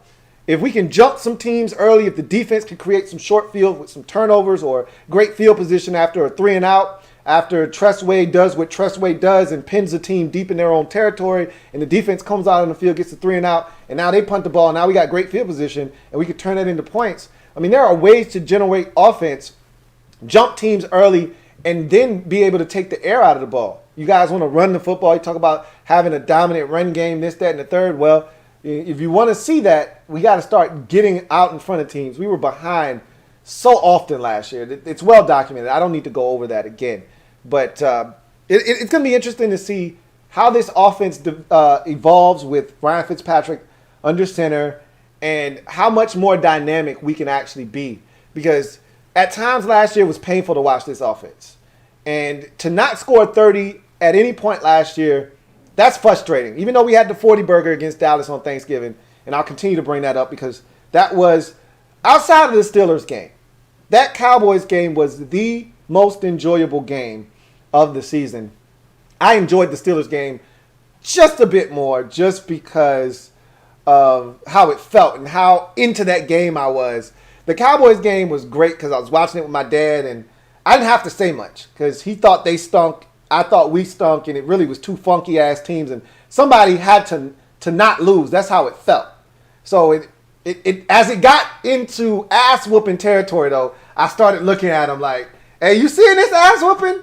And he's like, yeah, I see this ass-whooping, and he got up and left. He didn't want to watch any more of it. So that was fun as we got into that ass-whooping territory. But at the end of the day, we didn't score 30 a single time last year, and I'm hoping that Ryan Fitzpatrick, and I know he is going to come in and change that this year. So the question, I think, is if we start to score and the defense is playing well, can he dial it back? And I think the answer is yes. But we'll see. Time will tell. That's for sure. Thank you for the super chat, Red Wings 01. David Sanchez, thank you for the super chat. Greatly appreciate you. Double up. Thank you for doubling up, David Sanchez, who writes, Lou, which team won, lost in the draft? It's hard for me to say. I'm not going to lie to you. I haven't. I've only taken a brief glance at everybody's draft, and really it was more about just taking a look to see how many players each team drafted, not necessarily who went where. So I'll be able to tell you that in about a month and a half, 2 months time after I've gone through all these drafts, I'm done with the draft wrap-up series. Then I'll be able to tell you who won, lost in the draft. But as far as I'm concerned, there's some teams that stood out in terms of me really liking what they did in the draft. Detroit stands out to me as a team that absolutely killed it in the draft. I love what they did. I think the Giants, let me look at their draft, but I think the Giants had a phenomenal draft, if I'm not mistaken. That's another team that I think ultimately did some really good things in the draft. Let's see. See if I can pull up the draft of the Giants. I think they had a phenomenal draft. So that's another team that I'm really thought that they did some really good things. I think Jacksonville had a strong draft. Let's see. Let's take a look at the Giants first. Look at some of this family business. They drafted Kadarius Toney, Azeez Ojulari, Aaron Robinson. They had a solid draft. It's okay. It's not as good as I thought. They only had like 6 or 7 picks. Jacksonville, I thought, had a strong draft on first blush. Let's go back and take a look. I also thought Carolina might have had it. I got to go look back and look at their draft. Trevor Lawrence, Travis Etienne, Tyson Campbell, Walker Little, Andre Cisco. Yeah, they killed it. Jordan Smith was a guy that I really liked out of UAB.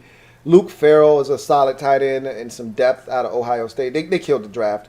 I knew they would because Urban Meyer is so familiar with the college game and all of the strengths and weaknesses of the players in the college game. So I knew he was really going to have a bead on and an inside track on a lot of these players, more so than the coaches in the NFL who don't watch these college players on a weekly basis like Urban Meyer has done over the last 2-3 years from the booth. So they had a strong draft. Let me check on the Dolphins real quick. See, Waddle, Phillips, Holland, Eichenberg, Long. The Dolphins had a strong draft. Really like what they did, just looking at first blush. Let's see. See if there was any teams that I was kind of disappointed in watching their draft unfold. I'm trying to think if there were any teams in particular, whereas they were making their selections, I was like, really don't think they did that great of a job. Texans didn't have that many picks. Seattle only had 3 picks. The Texans had 5 picks, but I actually like what they did with their 5 picks. Davis Mills, Nico Collins, Brevin Jordan, Garrett Wallow. So even though they only had 5 picks, I think a lot of teams did some good things in the draft. I can't think of any teams immediately that I'd look at and I say, oh, man, they stunk it up. So, again, I'll be able to talk to you about that in about 2 months' time. But right now, I really don't have any definitive answer for you. Thank you for that super chat, David Sanchez. Joe Rockhead J, thank you for the super chat. Greatly appreciate you. Right.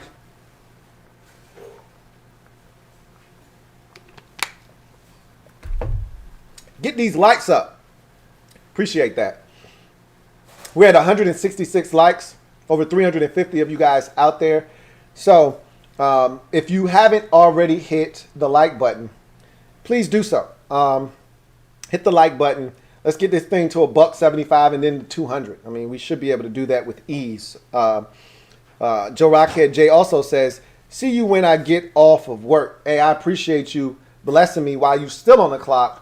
Really do appreciate you, and I'll probably still be here when you get off the clock too. So appreciate you, Joe Rockhead J, for the super chat and the support. David Graham, thank you for the super chat. Greatly appreciate you. David Graham writes, Lou, terrific Thursday. What up, bro? What's good with you? The draft is in the rear view. As a wise man says, honestly, I wasn't happy with some of their picks on the jump, but after looking at each man, I am excited. And really, all that came from was a lack of information. And a lot of times when you don't like a draft, it's because you don't know the players. It's really simple. When we don't know, it's like the fear of the unknown. You know, when people aren't comfortable, they get nervous. And that's why people don't like change. Because when you change something, you're out of your normal routine and you're out of your comfort zone, and that makes people uncomfortable. So when you see a draft and you've got these set of players that you think Washington should take, and of those set of players, let's say it's 5 players, 3 of those players are available, you want them to take one of those players because you know that player, you watched him, you know what that player can provide for the team, and they don't take that player. Instead, they take this guy over here that you've never heard of. You're like, what kind of a pick is that? Who is this guy? And so it takes a little while for you to go back, you know, kind of do the homework if you're that kind of guy or gal out there. But if you're not going to do the work, then you have to rely on the opinions of other people. And so just based off of what other people say, that can get you excited or it can make you feel even worse about the pick. Bottom line is, I told you guys this when the picks were made. Even if I didn't like a pick, there was a reason I didn't like the pick, and I gave you the reasons why. It wasn't because of a lack of knowledge or ignorance on my part, just not knowing a guy. I just simply didn't like the pick because this, and that. And I told you why. But that said, they obviously, it doesn't matter what I think. It matters what they think about these players. That's why they selected them. And if they feel like this guy fits in their scheme and they can get the most out of this guy and he'll be a great addition to the team, welcome to the family. I'm going to welcome them with open arms. Come on, bring it in. Group hug. And we're going to try to go and get some dubs. And I'm looking forward to seeing these 10 guys that they acquired fight like hell to make the roster. Probably about 7 of them are locks to make this football team. And then, there are about 3 of them that, they're long shots. And they're going to have to bust their ass to try to crack this 53-man roster. And that's what it's all about. Creating competition, putting yourself in a position where good football players have to get cut. For years, we weren't in that position. We were keeping guys that if they weren't on our team, they wouldn't be in the league. And I'm sick of that. And I'm glad that last year we started to take a turn for the better. Because even last year, I thought there were a few guys on the back end of the roster where I was like, we probably could do better. But what are you going to do? This is the situation we're in right now. But this year, I feel like we're going to cut 2 or 3 guys, that probably are going to play on somebody else's roster and be contributors at that. Good football players. So that's when you're starting to take that step up in level of talent on your roster. So I think the draft is one of those situations. It's definitely subjective. To each its own. And everybody's got their opinion. I've got mine. You've got yours. That person has theirs. The coaching staff has their opinion. At the end of the day, it's all about scheme and fit and the vision you have for a player. I might look at it like a great example of that is Shaka Toney in the 7th round. I viewed him as a defensive end, a guy that could get after the quarterback. We need more edge rushing help. They viewed Shaka Toney as a linebacker, guy that stands up, runs around, going to try to help them make plays in that regard. Same player, two totally different views of what this guy brings to the table. Jack Del Rio said before we took him, I called him up and I said, hey, look, man, if we take you here, we're going to be looking for you to try you out at some linebacker and see how you do over there. He says, look, coach, I've done that before. I'm ready for the challenge. I do whatever y'all want me to do. As a 7th round pick, you're just trying to get in and prove yourself and prove you belong. So I watched the same guy and I'm like, hey, he's gonna give us some depth off the edge. He's a little light. I ain't asking him to be a fiend in the run game. I'm asking for him to be good enough against tight ends, which I think he can do, and I'm looking for him to get up the field and get to the quarterback. That's what I was looking for him to do. They're like, nah. That's not what we're looking for him to do. So same player, two totally different views of what he is. And that's what the draft is all about. They see a guy and they want to move him and they project him as a linebacker. I see a guy and I say, that's an edge rusher. Let's go after the quarterback. So it's all about fit and scheme and of the vision you have for a player and how he projects. And I'm glad you were able to assess the draft yourself and then come to a conclusion that made you feel comfortable. Whether that was, hey, not really feeling this pick, don't really feel this pick, thought it was better value at the time of this selection, but all in all, solid draft. That's cool, And even if you didn't like it, that would have been cool too. Because at the end of the day, we could love the draft. It could turn out to be a dud.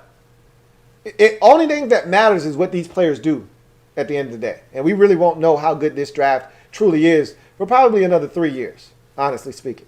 But last year's draft, I feel like it's an instant success. But again, outside of Chase Young, and there's really no guarantees. I think Antonio Gibson's only going to get better. I think Cameron Curl is a nice hit. But we're still waiting on Sadiq Charles. We're still waiting on AGG. There's still some guys that we think can be some key contributors from that draft. Khaleke Hudson may give us more. So I think last year's draft could end up being a massive success. We're going to see what this year's draft does.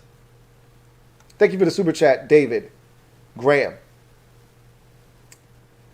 Chilled Dude. Thank you for the super chat. Greatly appreciate you, Chilled Dude, who writes, hey, Lou, loved your draft pick breakdown video. Picked up that fire T draft night. Who do you think, first of all, thank you, by the way, really do appreciate that support. He says, who do you think our starting left guard and left tackle are? Much love, awesome job. If I had to guess right now, I think that come week one, and, Charles Leno being inserted into this discussion does change things. So that's one of those wait and see approaches. However, if I had to guess right now on April or May the 7th, 6th, 6th, I would go with left tackle being Samuel Cosmi and left guard being Sadiq Charles. Those would be my two options that I would go with. I would not discount anybody at left guard, Wes Schweitzer, Sadiq Charles, or Eric Flowers. But I would go with the athletic combination of two young guys in Samuel Cosmi at left tackle and Sadiq Charles at left guard. So I think you could see a very, very athletic front. Chase Rouillet is a tremendous athlete. Brandon Sheriff's a tremendous athlete. Morgan Moses is a really good athlete for his size. I think you're going to see this offensive line get even more athletically gifted with the additions of two guys that are tremendous athletes in their own right, in Samuel Cosmi and Sadiq Charles. So right now, that's who I would have starting. But obviously, health is huge and development is huge for both of those guys, not just Cosmi coming into the league as a rookie. Charles as well. He missed a ton of time last year, barely played and couldn't stay healthy. So his development is going to be huge this season as well. But if he's healthy, I think Sadiq Charles has the inside track to start at left guard. Thank you for that super chat, Chilled Dude. Red Wings 01. Thank you for the super chat. Double up. Thank you for doubling up. Red Wings 01. Greatly appreciate you. Who writes, having so many guys at different positions that you want to keep is the best, is both the best and the most painful problem you can have. And I'm glad we have it. Just going to hurt when the roster cuts come. You're right. It absolutely is, because We're going to get to those final cuts in late August, and we're going to be like, man, I do not want to cut this guy. Can we sneak him through waivers? Can we get him on the practice squad? And you know the answer to that already. You know the answer to that is no. Hell no, as a matter of fact. But it's not going to make it any less painful. I agree with you. It's a great problem to have. You want to have that problem, but at the same time, there are going to be guys that you be like, your hand's going to be reaching out for that guy, and his hand's going to be right there, and you're like, come back, don't leave, and he's gone. He's got to go. And that's a part of the business. It's, like I said, the best position to be in. What you don't want to do in the position you don't want to be in is where we've been for far too long, which is we're having debates about whether to keep Sean Davis or Troy Apke. Like, these are not the debates that we want to be having, on the back end of the roster. Like, when we can stop having those types of conversations, is it Trey Quinn or is it Steven Sims Jr.? Like, when we can stop, or is it Cam Sims? Like, when we can stop having those debates, then we've really elevated as a football team. Like, when the conversations about guys that aren't really that good, that probably aren't going to be in the league much longer after they leave Washington, when that conversation ceased to exist and we start talking about guys like, damn, I'm telling you, if we could keep him on the roster, he could do some things for us. And we cut him, and next thing you know, we're looking up at the TV screen on a Monday night, and this guy's kicking ass, and he should have been here in Washington. That's when you say, okay, hey, we get into a spot where this roster has an abundance of talent, and now we're in full surplus mode where we got enough talent to cut loose and still feel really comfortable about the guys that we kept. So, it's a gift and a curse. It's a catch-22, but that I wouldn't rather be in any other catch-22 situation than that one. So, as you mentioned, thank you for the super chat, Red Wings 01. Got another super chat. This one is from Rob U. My guy, Rob U. Thank you for the super chat, who writes, "Sup, Lou? Where do you see the St. Juice kid fitting in?" Well, listen to Jack Del Rio, as all of you should if you haven't already, and I think most of you have. And I know a lot of you hit me up earlier. I was like, yo, you got to check this out. This is some good stuff. And I definitely did, and I appreciate you guys for telling me, because I did not know that Jack and all of those guys had spoken, but I was going to find out because my Twitter feed was littered with J.P. Finley, Ben Standig, John Kyman, all of those guys, all the beat reporters, filling up the timeline with of quotes from all of these guys that spoke. So I knew that someone had to be speaking somewhere. But I'm glad you guys sent me the clips and the links, and so I was able to check it out. And Jack Del Rio talked about what he really liked about the St. Juice pick. And he said, look, for one, he's big and long, pause, and you can't teach that. And I talked about that. That's one of the things that we call uncoachables, right? You can't coach height and length. Either you're born with it or you're not. So he has those things. And the speed to go with it. And then Jack talked about his 3-cone, which is a ridiculous time for a guy of his size. Jack said that's unheard of, okay? To have a 6'6" 3-cone for a 6'3" corner. You just don't see that. Like, usually a guy his size, you're thinking you're going to see like a 6.95, something like that, which is still a good time for him. Like, Jack's like, anything under 7 is good.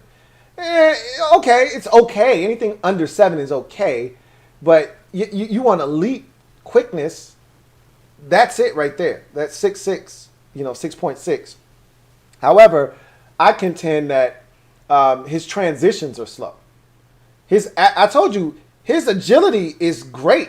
He's in phase. He's right there. He can be a little handsy. I've said that already, but he's physical. That's what they like. And Jack also talked about his tackling capabilities, which is why they like his positional flex, because he's a guy that they see as someone that isn't afraid to tackle. So if need be, he can move the safety. But I told you guys from day one when he was drafted, in day 2 of this draft, I said they see Benjamin St-Juste as a corner. They're not viewing him as a safety. They don't want to talk about positional flex with this guy right now. Until he proves he cannot, he is a corner, and Jack pretty much reiterated that. Like, yo, this dude is legit. He's a corner. He can tackle. He can be physical. We like his ability to play the ball and his quickness underneath. There's a lot of things we like. His length. And Ron reiterated again, love his 4'5", 240, because with that length and size and that combination of speed, you don't have to be a 4'4" guy when you got a 86-inch wingspan and you have a 6'3" height and you run a 4'5", 2. You don't have to be 4'4" when you have those things going for you. So they like Benjamin St-Juste. They see him as a boundary corner. I don't see him inside as a slot guy, even though his quickness suggests that he could work inside. They don't want him inside. He's a boundary corner, and I see him getting work. Like, I think what we're going to see from him is when they, remember last year they got creative with Kendall Fuller, and Fuller would move to safety at times, and it always backfired on us. The first time they did it was the first Giants game in the Meadowlands, and Darius Slayton beat Thad Moreau the very first play. So 3rd and 10, we got the Giants right after we just turned it over. Kyle Allen throws a pick. We got him right where we want him on a 3rd and 10, and Thad Moreau gets smoked. And Kendall Fuller's supposed to have his back, but he wasn't going to get over there in time. He didn't think Thad was going to get smoked like that. He got cooked, touchdown. And then the Lions game, they tried that inverted cover 2 nonsense. That went for a 35-yard touchdown. Every time Kendall Fuller or one of our corners, you remember the Buccaneers game, they took Darby and tried to inverted cover 2 crap, and Antonio Brown goes running down the sidelines early in the game. No one's around for an easy walk-in touchdown. Every time we tried to get creative with our corners and do some stupid shit or move Fuller around, bad things happen.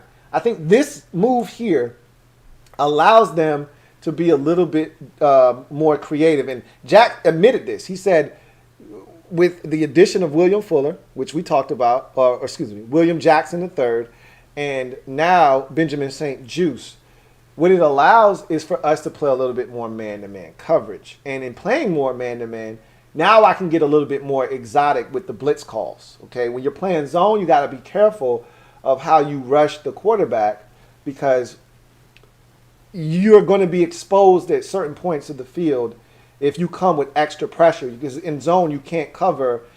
When you're locked in man-to-man coverage, you got 5 guys in coverage to cover 5 guys going out on the route if they so choose. Everybody's got someone locked up with a guy, so you don't worry about somebody running wide open unless a guy just gets beat or he falls down.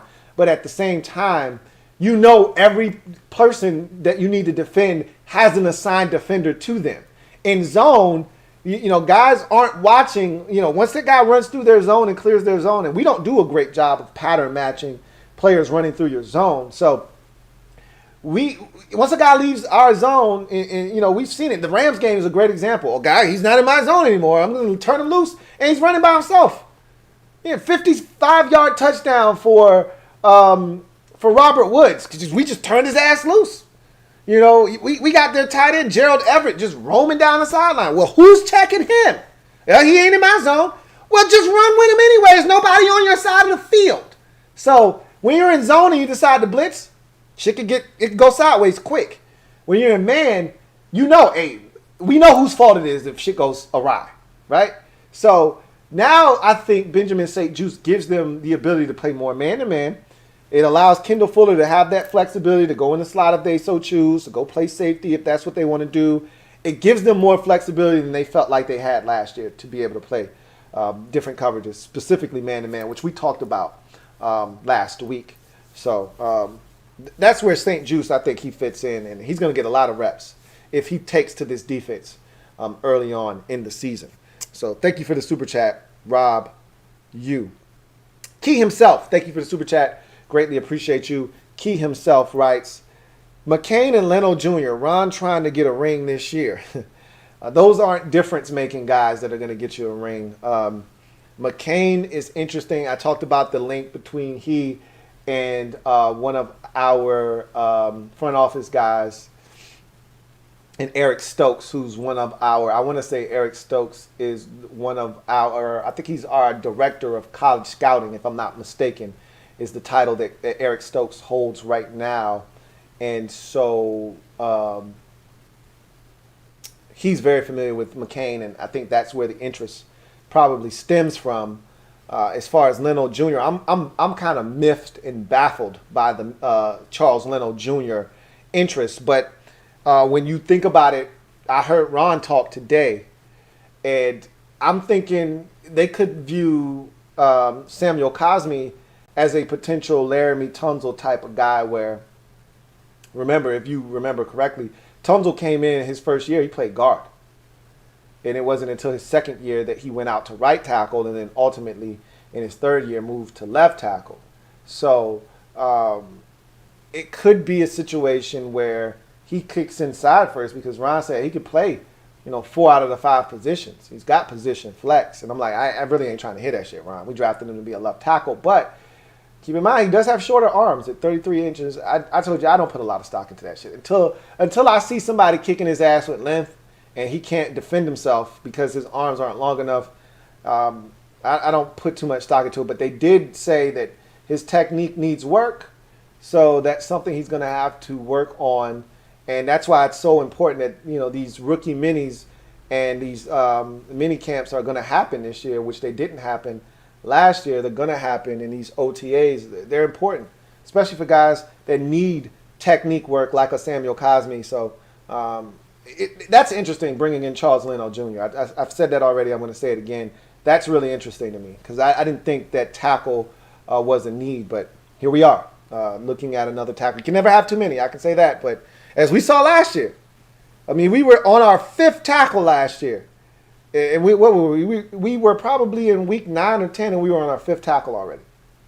Because you had Morgan Moses at right tackle, and then you had Jaron Christian go down, then you had Cornelius Lucas go down, and then you had Sharp come in.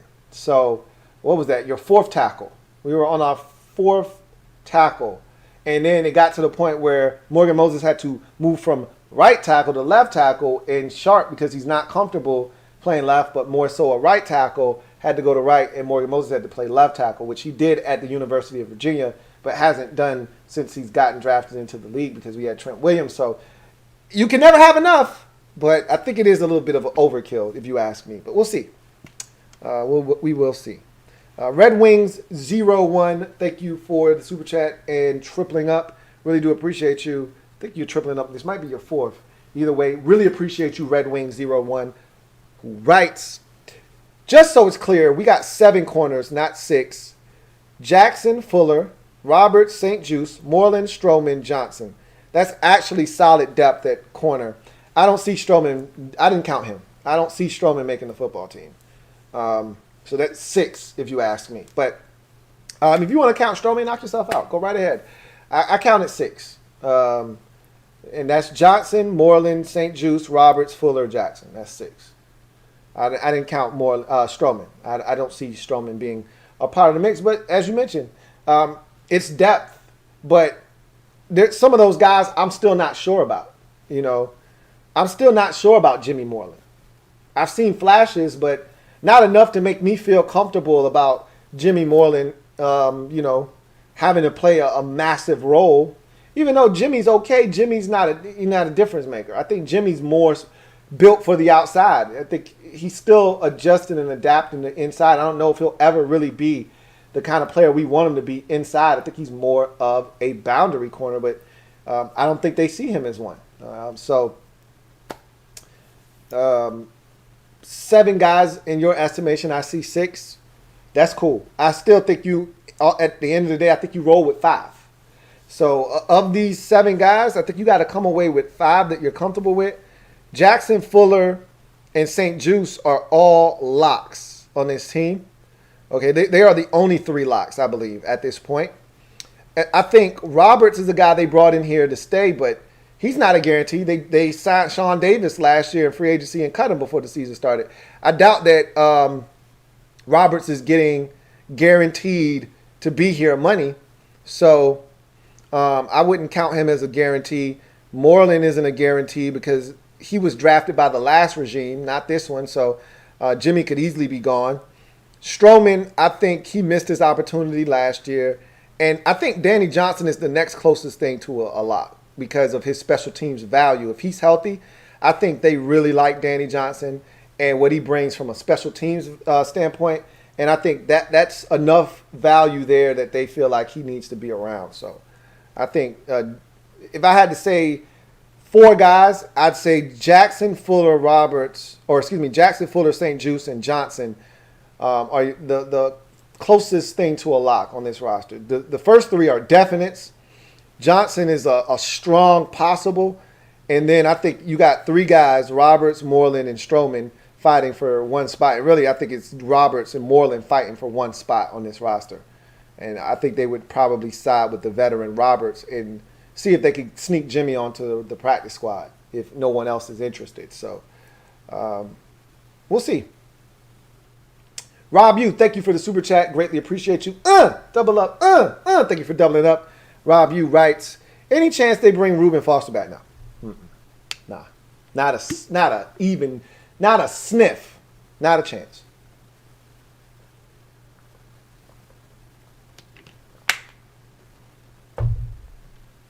No way. And Ron kind of made that abundantly clear this offseason. Hasn't brought him up. When he has been brought up, Ron can't be more lukewarm talking about Reuben Foster. He really doesn't want to talk about him, and he hasn't, because he just wants it to go away. Just wants the Reuben Foster situation. Like, the best thing that happened for them was Reuben Foster not being ready so that they could put him on IR so that he could just quietly fade to black. And that's what he did. If he would have played last year and played well, then they would have had to answer questions about bringing him back. But because he didn't play, it's easy for them to say, hey, we never saw him on the field. He didn't look right last year, and it is what it is. Like, Ron didn't want him back. He doesn't fit the culture here. Period. So, no. 0% chance.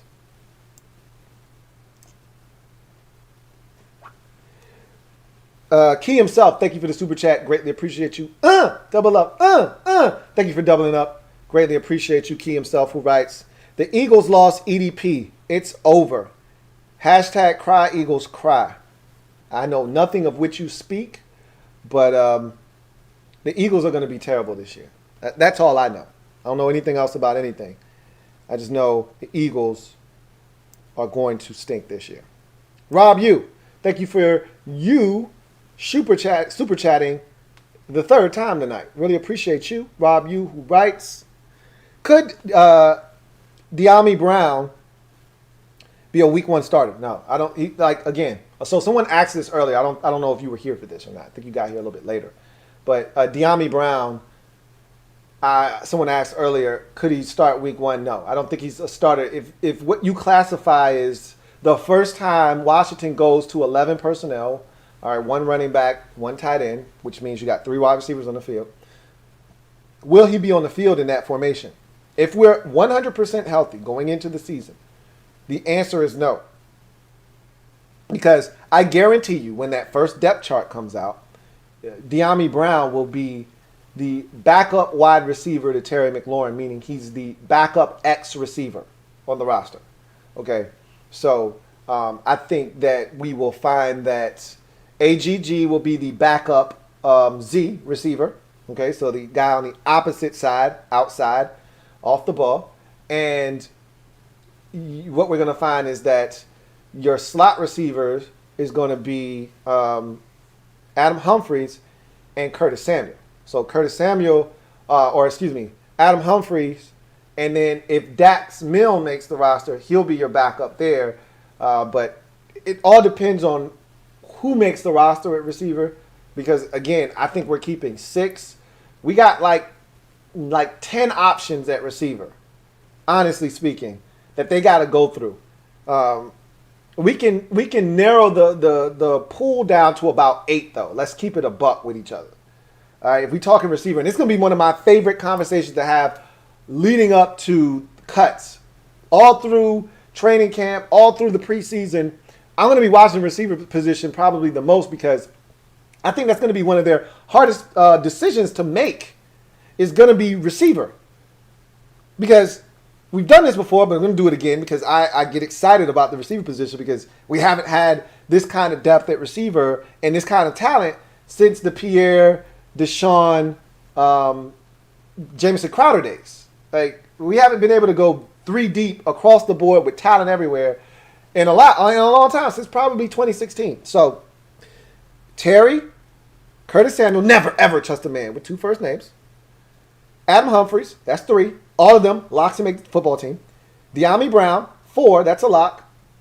AGG, I'm calling him a lock. I know a lot of you say, hey, don't count him in. I'm calling him a lock. They spent the 4th round pick on him last year. He's a lock. That's 5. Now you get to Cam Sims, who they tendered, so he's back. You have Dax Milne, who they just drafted. You got Kelvin Harmon coming off of injury. That's 8. You got Steven Sims Jr., that's 9. And you have Isaiah Wright. That's 10. Okay? So you're going 10 deep at receiver. I'm going to go ahead and take Isaiah Wright off. I probably shouldn't do that because they love him on special teams. I don't give a shit. I'm taking him off. Steven Sims Jr., taking him off. The Dax, if we didn't think, I told you, when we signed Adam Humphries, pop, pop, pop, pop, pop. Those were shots fired at Steven Sims Jr. I said, they didn't point the gun at him. They pointed it in the air. Pop, pop, pop, pop. Let off a few shots. A few rounds in the air. Caused a stir. The authorities were called. I heard shots outside. When they drafted Dax Milne in the 7th round, now they were pointing their weapon at Steven Sims Jr. You better take off and run, young fella. I'm going to put one in your ass. So now we're at the point where he's definitely gone. I can't see him. Now, I was a massive Steven Sims Jr. fan. He was a massive letdown last year. I think the expectations were a little too much for him to handle. He dealt with some injuries last year, and it wasn't a good year for him.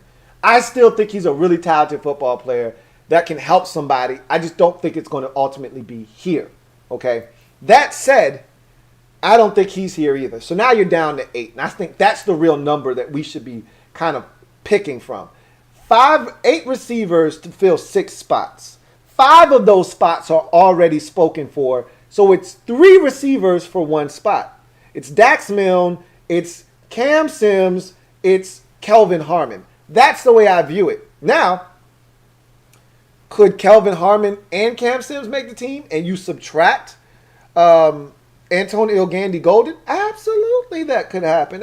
Absolutely, that could happen. He gets injured again, or he's really disappointing in camp, and Harmon comes back like gangbusters, and he's catching everything, and he looks physical, and he looks better than ever. And Cam Sims Sr. comes in, or I think it's just Cam Sims. It's Junior, and then it's just Sims. And he picks up where he left off last year. The hands are more consistent this year, but he continues to make plays in the preseason. Hey, they got a decision to make. Do you cut a 4th round? Because I'm going to tell you right now, if they cut AGG, he's not sneaking through waivers. Somebody's going to pick him up and give him a look-see. Kick the tires. He won't be back here in Washington on the practice squad. So they got a decision to make, but I contend you still are excited about AGG. You still want to see what this guy can do. You're not going to count a COVID-19 year in which he was banged up against him and get rid of him and discard him like yesterday's garbage, like he's a 7th round pick. He's a 4th round pick. So they're going to give him an opportunity to prove himself. Now, he's going to have a strong camp. He can't do what he did last year, get injured, miss all of the camp essentially, or he'll be cut if other guys come on strong. But my assumption is that he's going to be healthy. He's going to be a lot better in year 2 of the system, because even if you're not playing, you're still getting mental reps. So I think he'll be a lot more acclimated to the offense, and that gives you 5. And I think it's 3 guys for 1 spot, and we'll see what they ultimately decide to do. But I think you'll have AGG as the backup to Curtis Samuel outside. I think Curtis Samuel will be the first backup behind Humphrey. So when you look at the depth chart, it'll have Terry, number 1, on one side. It'll have Curtis Samuel on the other side as your other starting receiver. Then behind Terry will be De'Ami Brown, and behind Curtis Samuel, it'll be AGG. And then when you go to your 3 wide receiver set, it'll be Adam Humphries, and backing him up will be Curtis Samuel. Why? Because if Humphries is not in the slot, it'll be Samuel more likely than not, and somebody else will be at the Z, more likely than not AGG or Harmon or whoever that other guy is that makes the football team. So, no, De'Ami Brown is not starting. He will be backing up Terry. He will get his fair share of snaps. They'll work him in. They'll integrate him into the offense. He's going to see the field quite a bit. Trust me. But he will not be you won't see him early on in the season in a starting capacity. Thank you for the super chat, Rob U. Got another one here from Alex. Thank you for the super chat, Alex. Greatly appreciate you. My man Alex writes, Eagles had the best draft in the NFC East. Brugler had them number 1 in his post-draft rankings. We got good value all over. Both Washington and the Giants drafts are overrated, and the Cowboys was just flat out meh. So let's take a look at the Eagles draft. Even if you had a tremendous draft, your roster stinks right now. You're in disarray, and it's full of turmoil. I mean, there's a lot wrong with the Philadelphia Eagles right now. And that's even if you believe in Jalen Hurts, which I don't even know if that Eagles front office believes in him or not. But let's take a look at the Eagles drafts. Since Alex said they had the best draft in the division, let's take a look, see, because the Giants draft is okay. It's not overwhelming to me.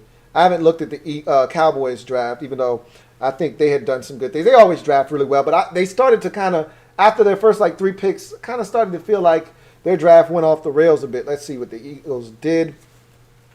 Devontae Smith, obviously. Landon Dickerson, I remember that one. Milton Williams, that's the pick where they traded back, and they wanted the defensive tackle that the Lions ultimately took. Zach McPherson out of Texas Tech. Kenneth Gainwell, I like him out of Memphis as a running back. They took a D tackle. The end out of Coastal Carolina, Taron Jackson, like him a little bit. And Patrick Johnson out of Tulane. It's a solid draft. It's a good draft. I don't think it's better than our draft, but personally, but I'm biased too. So this is a really good draft though. If we didn't have the best draft in the division, let me look at Dallas's real quick while I'm here. If we didn't have the best draft in the division, it would be you guys right now. Let me look at Dallas first before I say that, because I'm not big on the Giants draft. The Giants had a bread, egg, cheese, milk draft, in and out. I think they had 6 players, which is a typical Dave Gettleman draft if you go back and look at his draft history in Carolina. He rarely drafts 7 guys. Micah Parsons, Kelvin Joseph, Osa Odigizua, Chauncey Golston. They got a lot of people love their draft because they got Jabril Cox. Semi Fiyoko is a really good draft.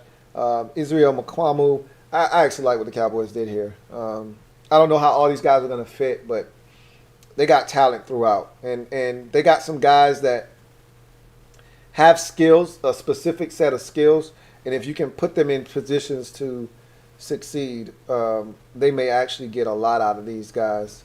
And I remember this 3rd-round corner, Nashawn Wright, out of Oregon State. He's 6'4", and ran a 4.4 or something. So he's another long guy. And then they end up taking Israel Mukwamu, who's another long guy. Not as fast, obviously, but got tremendous ball skills. So if they can figure out what to do with all those guys, and Semi Fiyoko, that's a 6'3", 6'4" receiver that runs a sub 4.5 as well. So I like what Dallas did as well. I don't think you had the best draft in the division. I like what you did in the draft. I like what Dallas did in the draft. I like what we did in the draft. I think the Giants of all the teams had the meh draft. I think they did some good things, but they had a meh draft. But they had a tremendous offseason. So their draft didn't have to be tremendous. They pretty much put Daniel Jones in a position to succeed. And if he can't get it done this year, then they made a mistake. And I think they're going to have to own up to that if he doesn't get it done this year because of all the talent they've surrounded him with. There's no way he should fail this year with all the things that they've done for him. I can't say the same for Jalen Hurts in Philadelphia, though. You know, they did give him some talent. And now the real question is going to become, all right, no more Zach Ertz. Can Dallas Goedert shoulder that burden by himself? Unless you want to try to convince me that Richard Rodgers is a great number 2 tight end. So let's see what happens there. And maybe you did something, or you had a guy you were developing that I'm unaware of. But we'll see. You've had 2 tight ends for a while now, and now you got 1. And then at the receiver position, you got a stud. I love Devontae Smith. I'm just not sure about all the rest of the receivers. I actually do like your first-round receiver from last year. I didn't like him in the first round. I thought that was a mistake. I thought you should have taken Justin Jefferson, and I said that in a moment. But whatever the case may be, the TCU kid that you took, Jalen Rager, last year, I think he's the perfect number 2. What do you have after that? I'm rooting for the Old Dominion wide receiver. Maybe he could be a third option for you. You drafted 2 guys last year, one out of Boise and the other kid out of Southern Miss. Both of them can run, but I wasn't impressed. We'll see. You got Jalen Hurts. I don't love him. We'll see what he's able to do, and we'll see what the talent around him does. But I think it's an uphill climb for the Eagles. And the one thing they have in their favor is nobody is expecting anything out of the Eagles. So for the first time in a long time, the Eagles get to play the underdog card. And the last time they did that, they played it all the way to the Super Bowl and won it. Now, I'm not saying that's what's going to happen this year, but they actually get to go under the radar. Normally, they're one of the teams that is expected to win this division. They're not expected to win this division this year. As a matter of fact, they're probably expected to finish dead last, and rightfully so. We'll see. Eagles fans, I can tell you, you're the second Eagles fan in as many weeks that has approached me and said, I hope you're buying into the hype because we're not as bad as everybody thinks. Well, we're going to see. Because I don't think it's just the players. I think your organization is a mess. And when it's, look, take it from me, a Washington football team fan who has had nothing but dysfunction at the top. That shit trickles down and it bleeds to the production on the field. You can't, as much as you want to, it's almost impossible to separate the two. If it's that bad up top, it's going to seep into the play on the field. We saw that last year with your organization. It was a mess. I think there's still some of that deterioration there. There's still some remnants. You saw it in the war room, even though it was just one pick. And everything else could have been joyous, and they could have been high-fiving and hugging and giving up pounds for the rest of the picks. It wasn't on that pick. And I think there's more going on there in Philadelphia. And there was I'm going to just say this. I don't think the Eagles are going to be good this year. Period. Good draft or not. And I actually do think your draft was good. I don't think it was the best in the NFC East. But I do think you had a good draft. But, again, I don't think that's going to save you. We'll see. Thank you for the super chat. Greatly appreciate you, Alex. Got another super chat here from Rob U. Thank you for the fourth super chat of the night, Rob U. Greatly appreciate you, Rob U, who writes, will Sadiq Charles get a shot at left tackle? I don't think so. I wouldn't rule him out.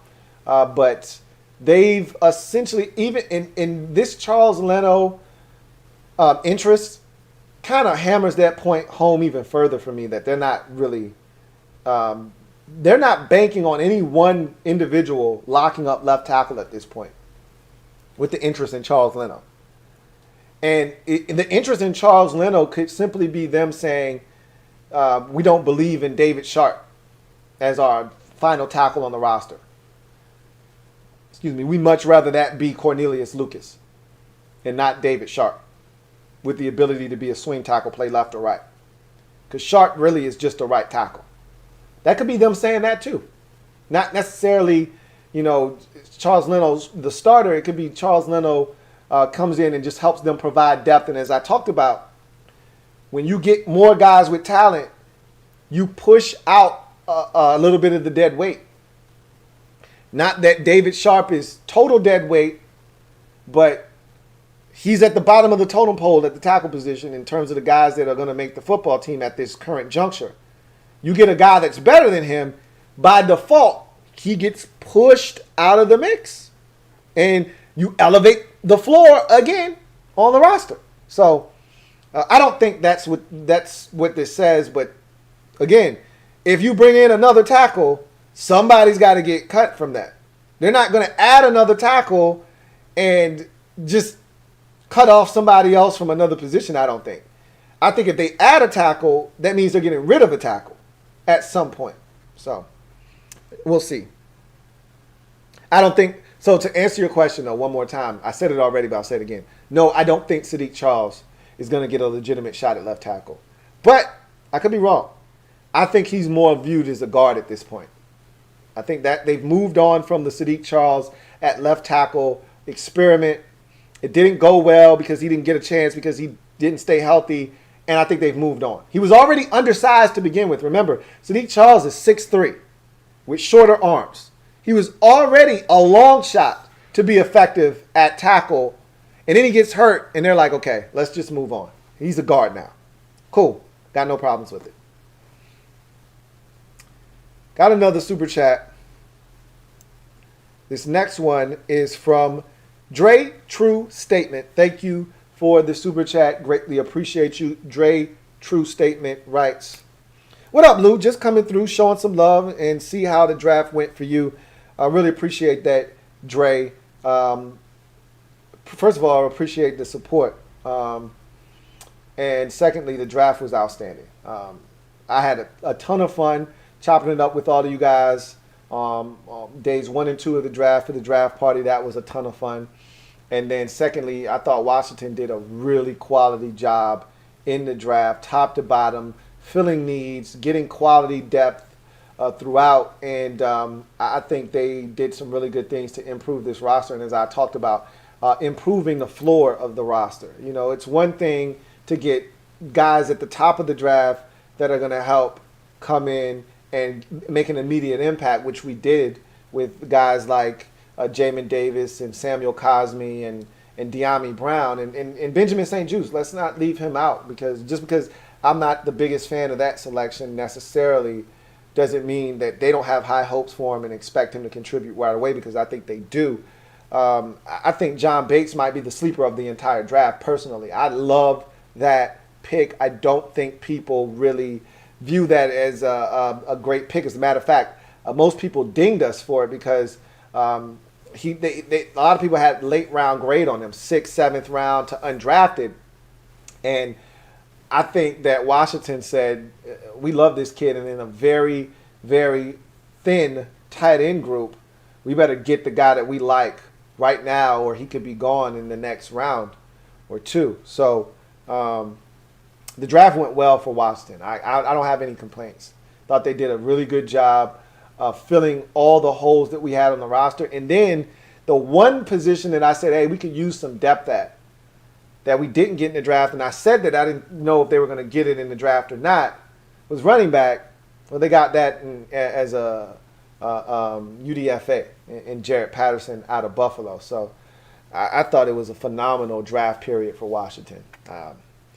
And I think your Falcons actually had a strong draft. Let's take a look at the Falcons real quick and see what they did in the draft. Your brand new GM, Terry Fontenot and company. See what they were able to do.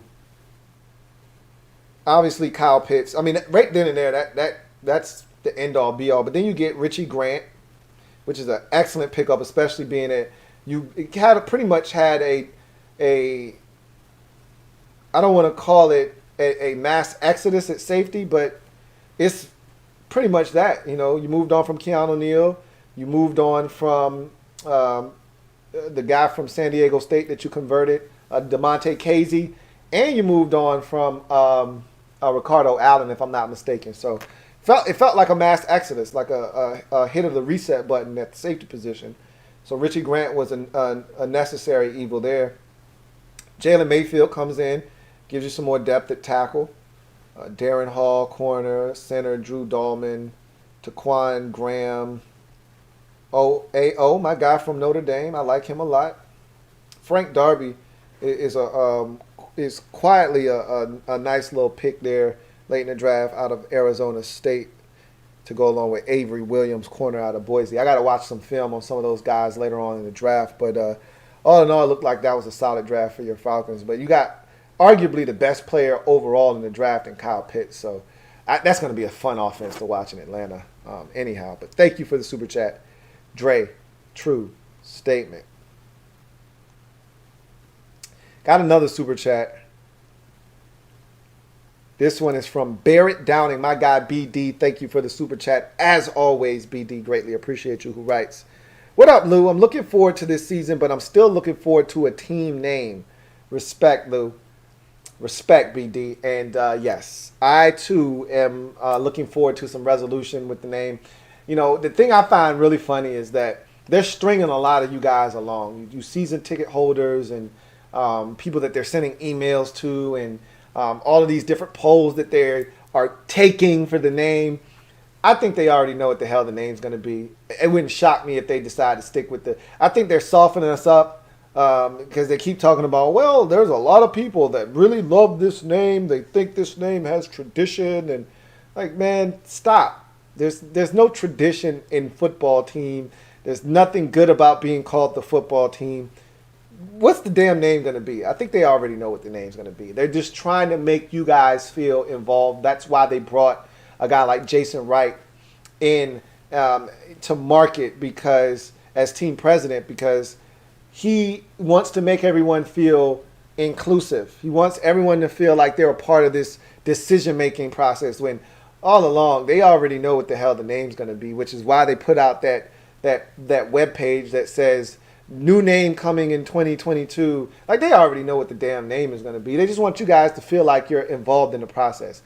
I just know the name better not be Washington Football Team. Whatever the hell it's going to be, just it better not be Washington Football Team. But there are some things that make me worried because they spent a lot of money in the stadium converting everything to Washington Football Team. If you're getting a new name, why would you spend money on things like the edge of the seats to make it say Washington Football Team and the banners around the stadium to say why? Like, if you're going to change the name anyway, why would you do all of those things? That doesn't make any sense because then you're going to have to tear that stuff down. And they were already complaining. Snyder and company was already complaining about how much money it was costing to redo everything that said Redskins, tear all that stuff down, put up all new things.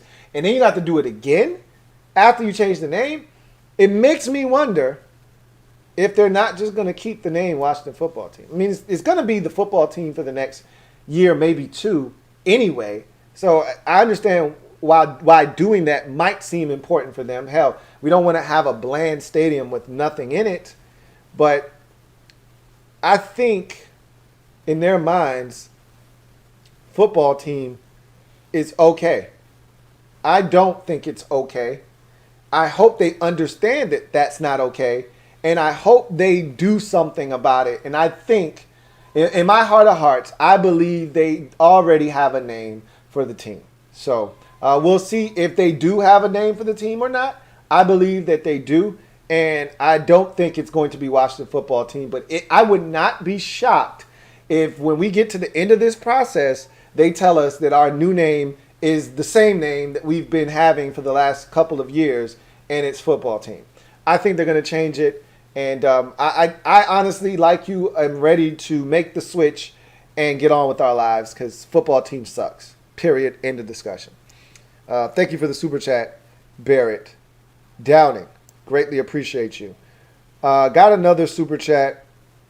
This one is from, let's see, the Dazzling Urbanite. Thank you for the super chat. Greatly appreciate you. The Dazzling Urbanite, who writes, in your estimation, how soon can Shaka Toney become an impact Mike or Sam linebacker? Rookie minicamps and OTAs are going to be a must-see TV this year.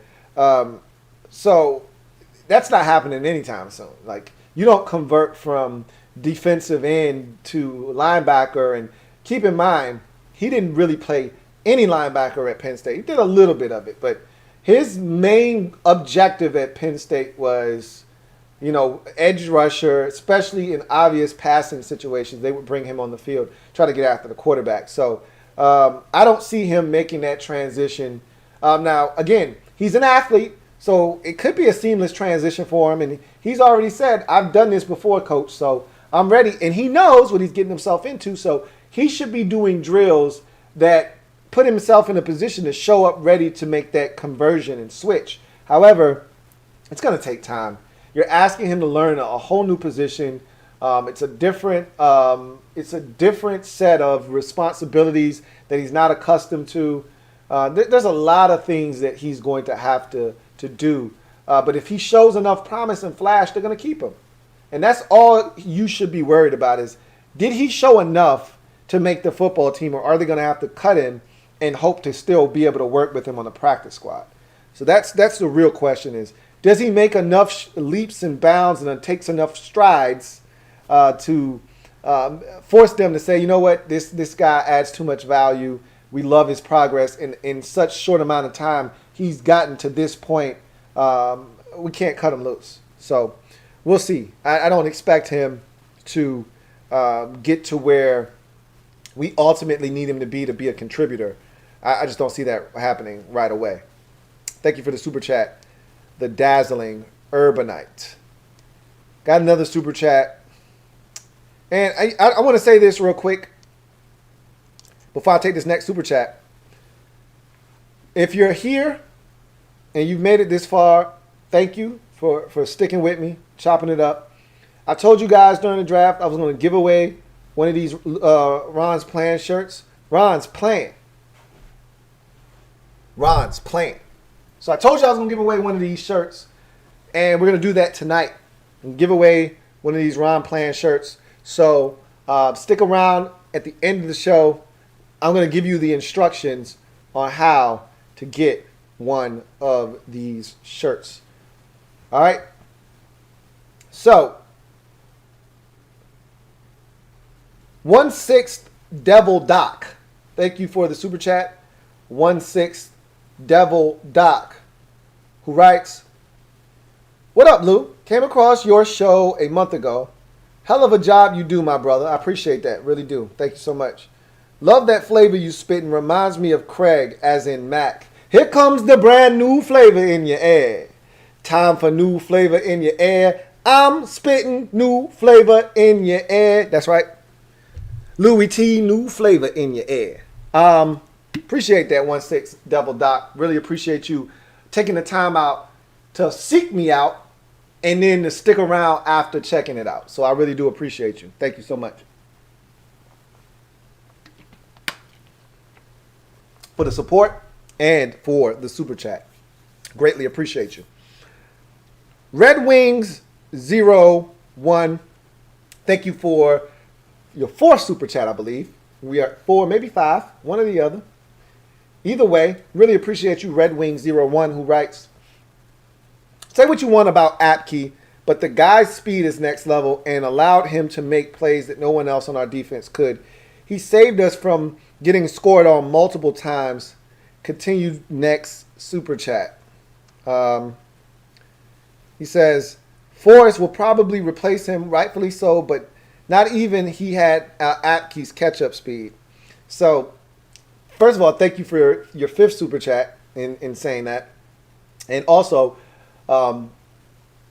Apke's makeup speed helped us in certain instances, but it was his inability to do his job in the first place that put him in a position to have to use the makeup speed to then catch up and make a tackle on a play that shouldn't have gotten behind him in the first place.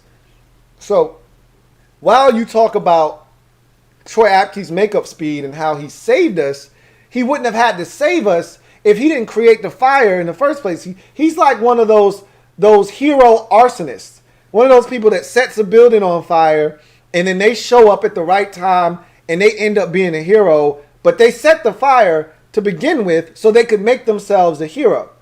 Like, you can't do that. Like, you can't bite on a double move knowing you're the last line of defense and then turn around and haul ass to catch somebody 45 yards down the field and then say, "Hey, I didn't give up a touchdown, though." Yeah, but you gave up a 45-yard bomb that didn't need to be given up if you just would have stayed on top of the receiver like you were supposed to. So, if you're serious, and I assume that you are, Troy Apke's speed is the reason he's still on this roster. And his speed is coming in handy, not on the defensive side of the football, but rather on special teams, where he has been one of our best special teams players since he's been drafted, which is part of the reason they drafted him in the 4th round. That said, at some point, you can find another guy that can do what Troy Apke does on special teams and still give you more value on defense, which is why they drafted Derek Forrest. Because Forrest is just as fast as Troy Apke. Apke ran a 4.37. Forrest ran a 4.41. That's not that big of a difference. It's 0.04 of a second. So he's not that much slower than Apke. And they think they're getting a better cover safety and a better player overall on the defensive side of the football. I will tell you that Derek Forrest is just like Troy Apke in terms of giving up plays down the field and falling for the banana in the tailpipe and biting down on double moves. However, unlike Apke, he does not have a depth perception problem. He doesn't take poor angles to the football. And when the ball comes to him, unlike Apke, who dropped the interception versus the Cincinnati Bengals and seems to not be able to catch, Derek Forrest can catch. And he does take proper angles to the football, and he can make plays on the ball if it is thrown in his vicinity and he is around. So I think they feel like they've upgraded potentially our final safety spot with a younger, cheaper option in Derek Forrest, and I tend to agree with that. Now, I need him to come in and give me the same thing Troy gave us on specials. If he can do that, Troy's good as gone. So we'll see what happens. Thank you for the super chats, Red Wings 01. Really do appreciate that. 1/6 Devil Doc. Thank you for the super chat and doubling up. Double up. Greatly appreciate you. 1/6 Devil Doc, who writes, just needed to double up. Take care, brother. HTT WFT. Really do appreciate you. 1/6 Devil Doc. Thank you for that super chat and doubling up. Got another one. This one is from DCJ.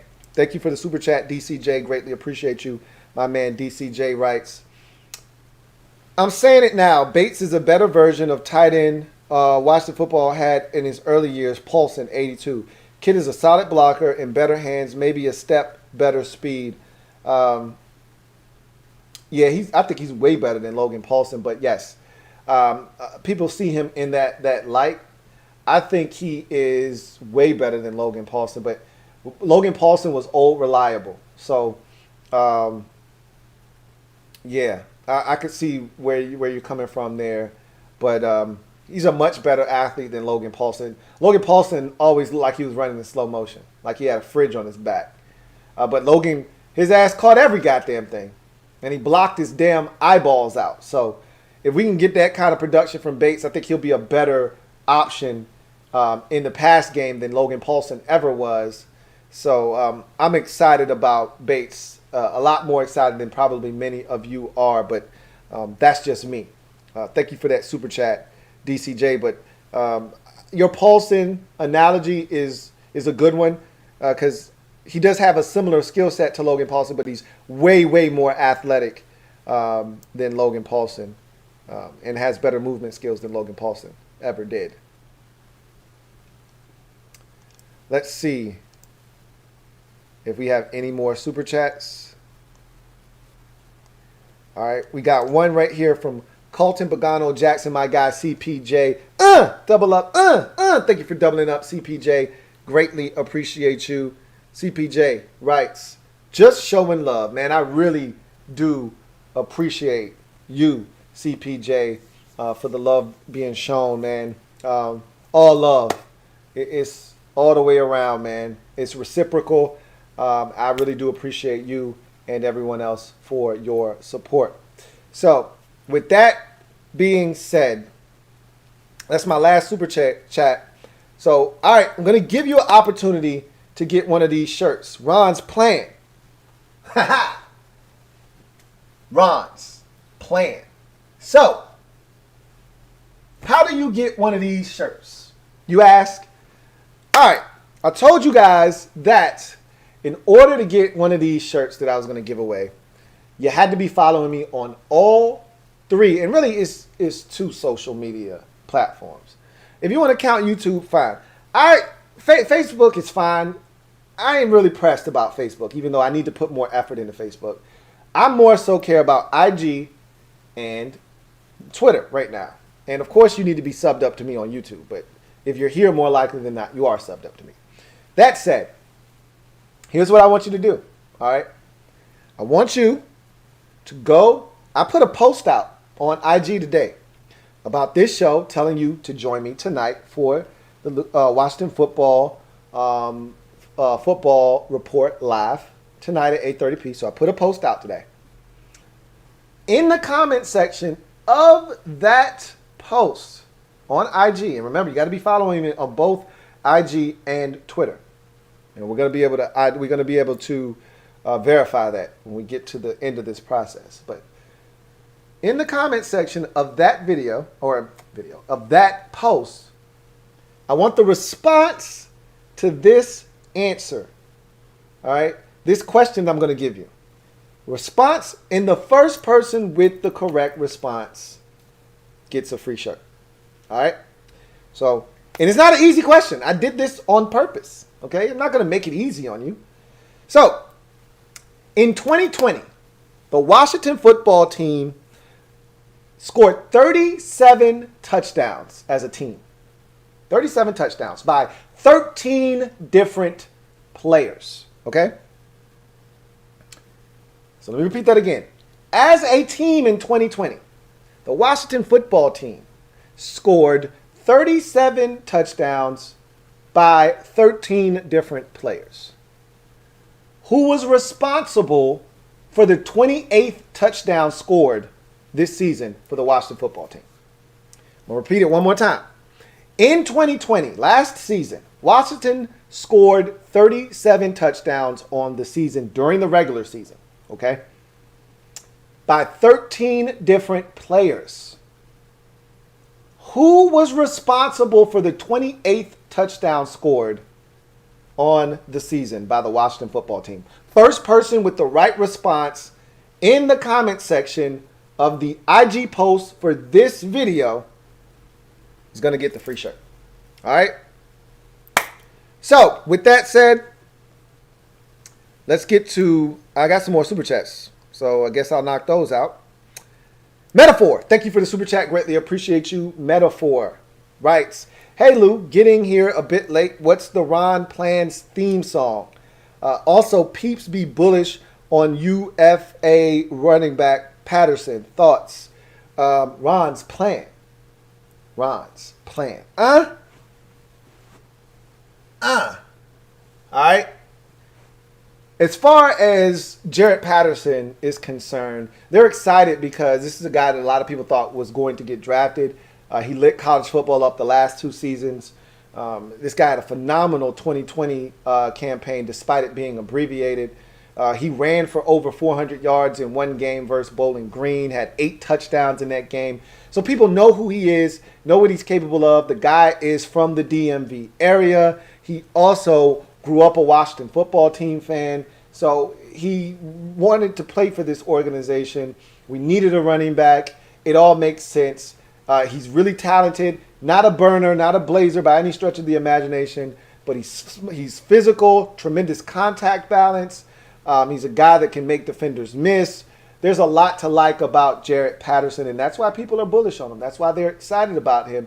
Add him to the mix of what we already have, and with the lack of depth at running back behind the 3 guys that we already have, I think it's I'm not going to call it a slam dunk because we had 3 running backs all of last year pretty much on the roster. We never carried 4, I don't think, at any point last year. So with that said, I talked about keeping 6 receivers and 5 safeties potentially, and we got all these tackles, especially if we sign Charles Leno. Like, at some point, you're going to have to cut bait somewhere. Running back, you had 3 last year. I don't know if you go, because Barber, I still contend, hey, Peyton Barber, man, did he carve out a niche for himself. Like, what he did last year, I want that guy on my team.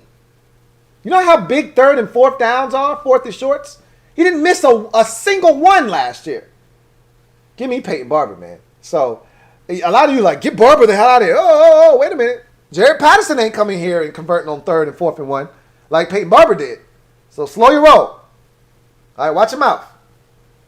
So, if they're keeping 4, Patterson's going to make this football team. If they're keeping 3, he might be on the outside looking in. So, that's interesting. But, nonetheless, he's a talent, and I'm glad we got him. I'm glad, and I think a lot of people are excited about that move as well. DCJ, thank you for the super chat. Double up. Thank you for doubling up. Greatly appreciate you, DCJ, who writes, Yo, Lou, not hate, but you missed mad messages, fam. Washington football team is true this year. Don't sleep. Tough schedule. Win or lose is going to be a battle. I know I missed a bunch of, and what happens is when you get a bunch of comments, it pushes the super chats out of the way. So I apologize for that, for missing some super chats. Got to get through them a little bit faster. Sometimes I get a super chat, and you know how I can do. I can talk on that one super chat for 10 minutes, and all the while comments are just pushing the super chats up. So I hate the fact that YouTube doesn't allow you to have access to this. I'm going to try to upgrade the stream to where I can see the comments, all of them, no matter how many comments come in. That's the goal. So I'm gonna take care of that in the future and get it to where this is no longer a problem. I apologize for that, but it's going to be tough. The schedule is going to be really, really tough this year. But as you mentioned, it's going to be a battle. I think we're going to fight tooth and nail. Even if we don't win a bunch of games, I think teams are going to know they were in a battle when they play us. So it's going to be. I mean, a lot of people said this when we signed Fitzpatrick. It's going to be a fun season. Losing isn't fun for me. But I know we're going to fight. And that was the thing that I always said last year that was fun. Was nobody expected anything. Hell, we didn't expect anything last year. But I said, you know, the thing I love about this team? We're going to fight. We don't get our asses whooped.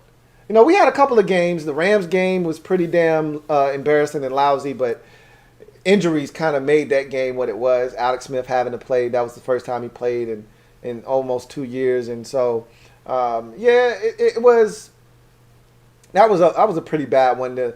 The Cardinals game in week 2 seemed non-competitive for the most part. They jumped us early. We had opportunities. We blew them. And the Ravens game never seemed close, even though they never really were outside of striking distance. That game never felt close. But again, none of those were ass whoopings for the most part. Cardinals was a 2-score loss, 30-15. Now again, if you watch that game, they were thumping us pretty good. It was 20-0 at half. It was 23-3. We were never really in that game per se, but at the ending, the final score showed a team that continued to fight. Same with the Ravens and Rams game, even though we lost the Rams game 30-10. After that Rams game, there wasn't another game the remainder of the season where we got our asses whooped, and I thought we fought, and that was my favorite thing. I remember the Lions game and the Giants game. They jumped us early. And I said, look, I just want to see how we're going to fight. The Seahawks game, they jumped us 20-0 in that game, or 20-3, one or the other. And I said, I just want to see how we're going to fight. That's it. Look, we're getting our asses handed to us. I'm here. If y'all willing to fight, I'm going to fight with y'all. And we did it in the Lions game. We did it in the Giants game. We did it in the Seahawks game. And we made all those games competitive games that had a chance in every single one of them to win. So I think that's who we are, I think. Ron Rivera has instilled that in us. I think that's now a part of our DNA. We're going to play hard, if nothing else, to the bitter end. And I love that. I know this team ain't going to quit. King of the North, thank you for the super chat. Greatly appreciate you. Says, Lou missed 4 of my super chats. I really do apologize. Again, I am going to upgrade. I've been working. I'm working behind the scenes, back channels to try to get to a better situation so that this doesn't happen. Because I know that this has been a problem where I try to be faster with my super chat, but you know I get long-winded. I go off on tangents, and I'll take a super chat and I'll answer the question, and then I'll talk for another 10 minutes about something else, and then come back and answer the question again. And next thing you know, 8 million comments have come, and it's washed away some super chats and things of that nature. So I'm going to be better, man. I apologize for that, King of the North. Sorry about that. I really do. Appreciate you. I'm sorry about that again. DCJ, thank you for the super chat. Greatly appreciate you. Thank you for tripling up, DCJ. Really appreciate you. Who writes, and again, sorry about the missed super chats. He says, no hate, fam. All love. I catch you on YouTube. I don't do social media. It's God's plan. God's plan. Repent your sins and get saved. Trust. Indeed. That's cool. I mean, if you don't have social media, I don't blame you for that. I don't love social media. It's a part of what I do. So I totally get that. Indeed. Joe Rockhead J, I told you I probably was going to be here when you got off of work. Thank you for the super chat. Double up. Thank you for doubling up. Greatly appreciate you. Joe Rockhead J writes, just got home from work. I need Ron's plan in XXXXXXX. Hook it up. He says, I'll be rewatching from the beginning. Logan Thomas got the 28th touchdown. Good guess. Good guess. Put it in the comment section of the IG post and see if that is correct or not. Thank you for that super chat, Joe Rockhead J. So, all right. That was the last super chat. We've hit the 3-hour mark. I really appreciate you guys chopping it up with me. As you can see, got the Ron's plan. Ron's plan shirt on. If you haven't already copped, less than 2 weeks of pre-orders being taken, and then it's shut off. And so if you haven't copped already, you're running out of time. These shirts are dope. All right. And you can wear these shirts anywhere. You can wear them to a game. You can wear them going out somewhere. These shirts are dope. All right. So cop you one of these. And I'm telling you, people going to want to know when you rock this shirt. And they just released the statement today that Washington will be at full capacity during the 2021 season.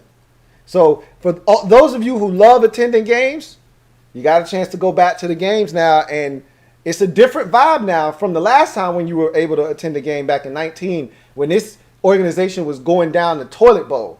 It's a totally different vibe. It's a totally different feel. It's a totally different organization. So you go back to the stadium rocking one of these, I guarantee you somebody's going to ask you, A, where you get that from. All right. So you 2 different colors, burgundy, gold, get you both. All right. You can get you multiple ones.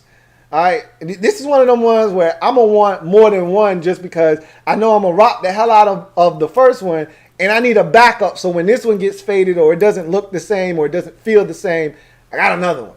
All right, so cop it while it's still there to be copped. All right, while supplies last is what we call it. So I really appreciate y'all, but I got another super chat to take us out of here from DCJ. This one is from DCJ. Thank you for the super chat. Your 4th of the night, I believe. 3rd or 4th. Really appreciate you, DCJ. Who writes, schedule going to be dumb tough. I trust and hope and pray no Monday Night Football. I already told you, we're getting prime time this year. You're going to get a Monday night game. You can't run from it this year. We won the division. We have Chase Young. Ryan Fitzpatrick is fun. We got all this talent. You're going to get, and I'm telling you right now, it's going to be an NFC East divisional foe more likely than not. You're probably going to get the Giants on a Monday night, or you're going to get the Eagles on a Monday night. It won't be Dallas, I don't think. It could be because we probably aren't playing Dallas on Thanksgiving this year. It'll be an NFC East team more likely than not on a Monday night. So prepare yourself for that. And the schedule is going to be released next week. So we'll know. We'll be able to talk about it on the show next week. We'll spend a lot of time going through the schedule next week on the show, but it's going to be a tough schedule for sure. He says, Washington football team never shows up on Monday Night Football. For some odd reason, Sunday and Thursday we good, but Monday we take mad L's. And they're not just any L's. They're straight ass-whooping L's. Okay? Normally we get destroyed on Monday night. So, hopefully it'll change. I think this is the year it changes. We'll see. But we're getting at least three prime timers. Remember, we had 0 because the NFL doesn't actually count Thanksgiving Day as a primetime game because it's not in a primetime slot. So we had 0 primetime games last year. Rightfully so. We didn't deserve any. We're going to have at least 3 this year. Maybe 4. But I'm going to go with 3 to be on the safe side. It's hard to go from 0 to 4. But we are Washington. We are a major market. And we do have marketable players, but that player isn't a quarterback. It's Chase Young. So I think it's 3. So we'll see. Anyway, that's going to do it for me, your man, Louie T. Thank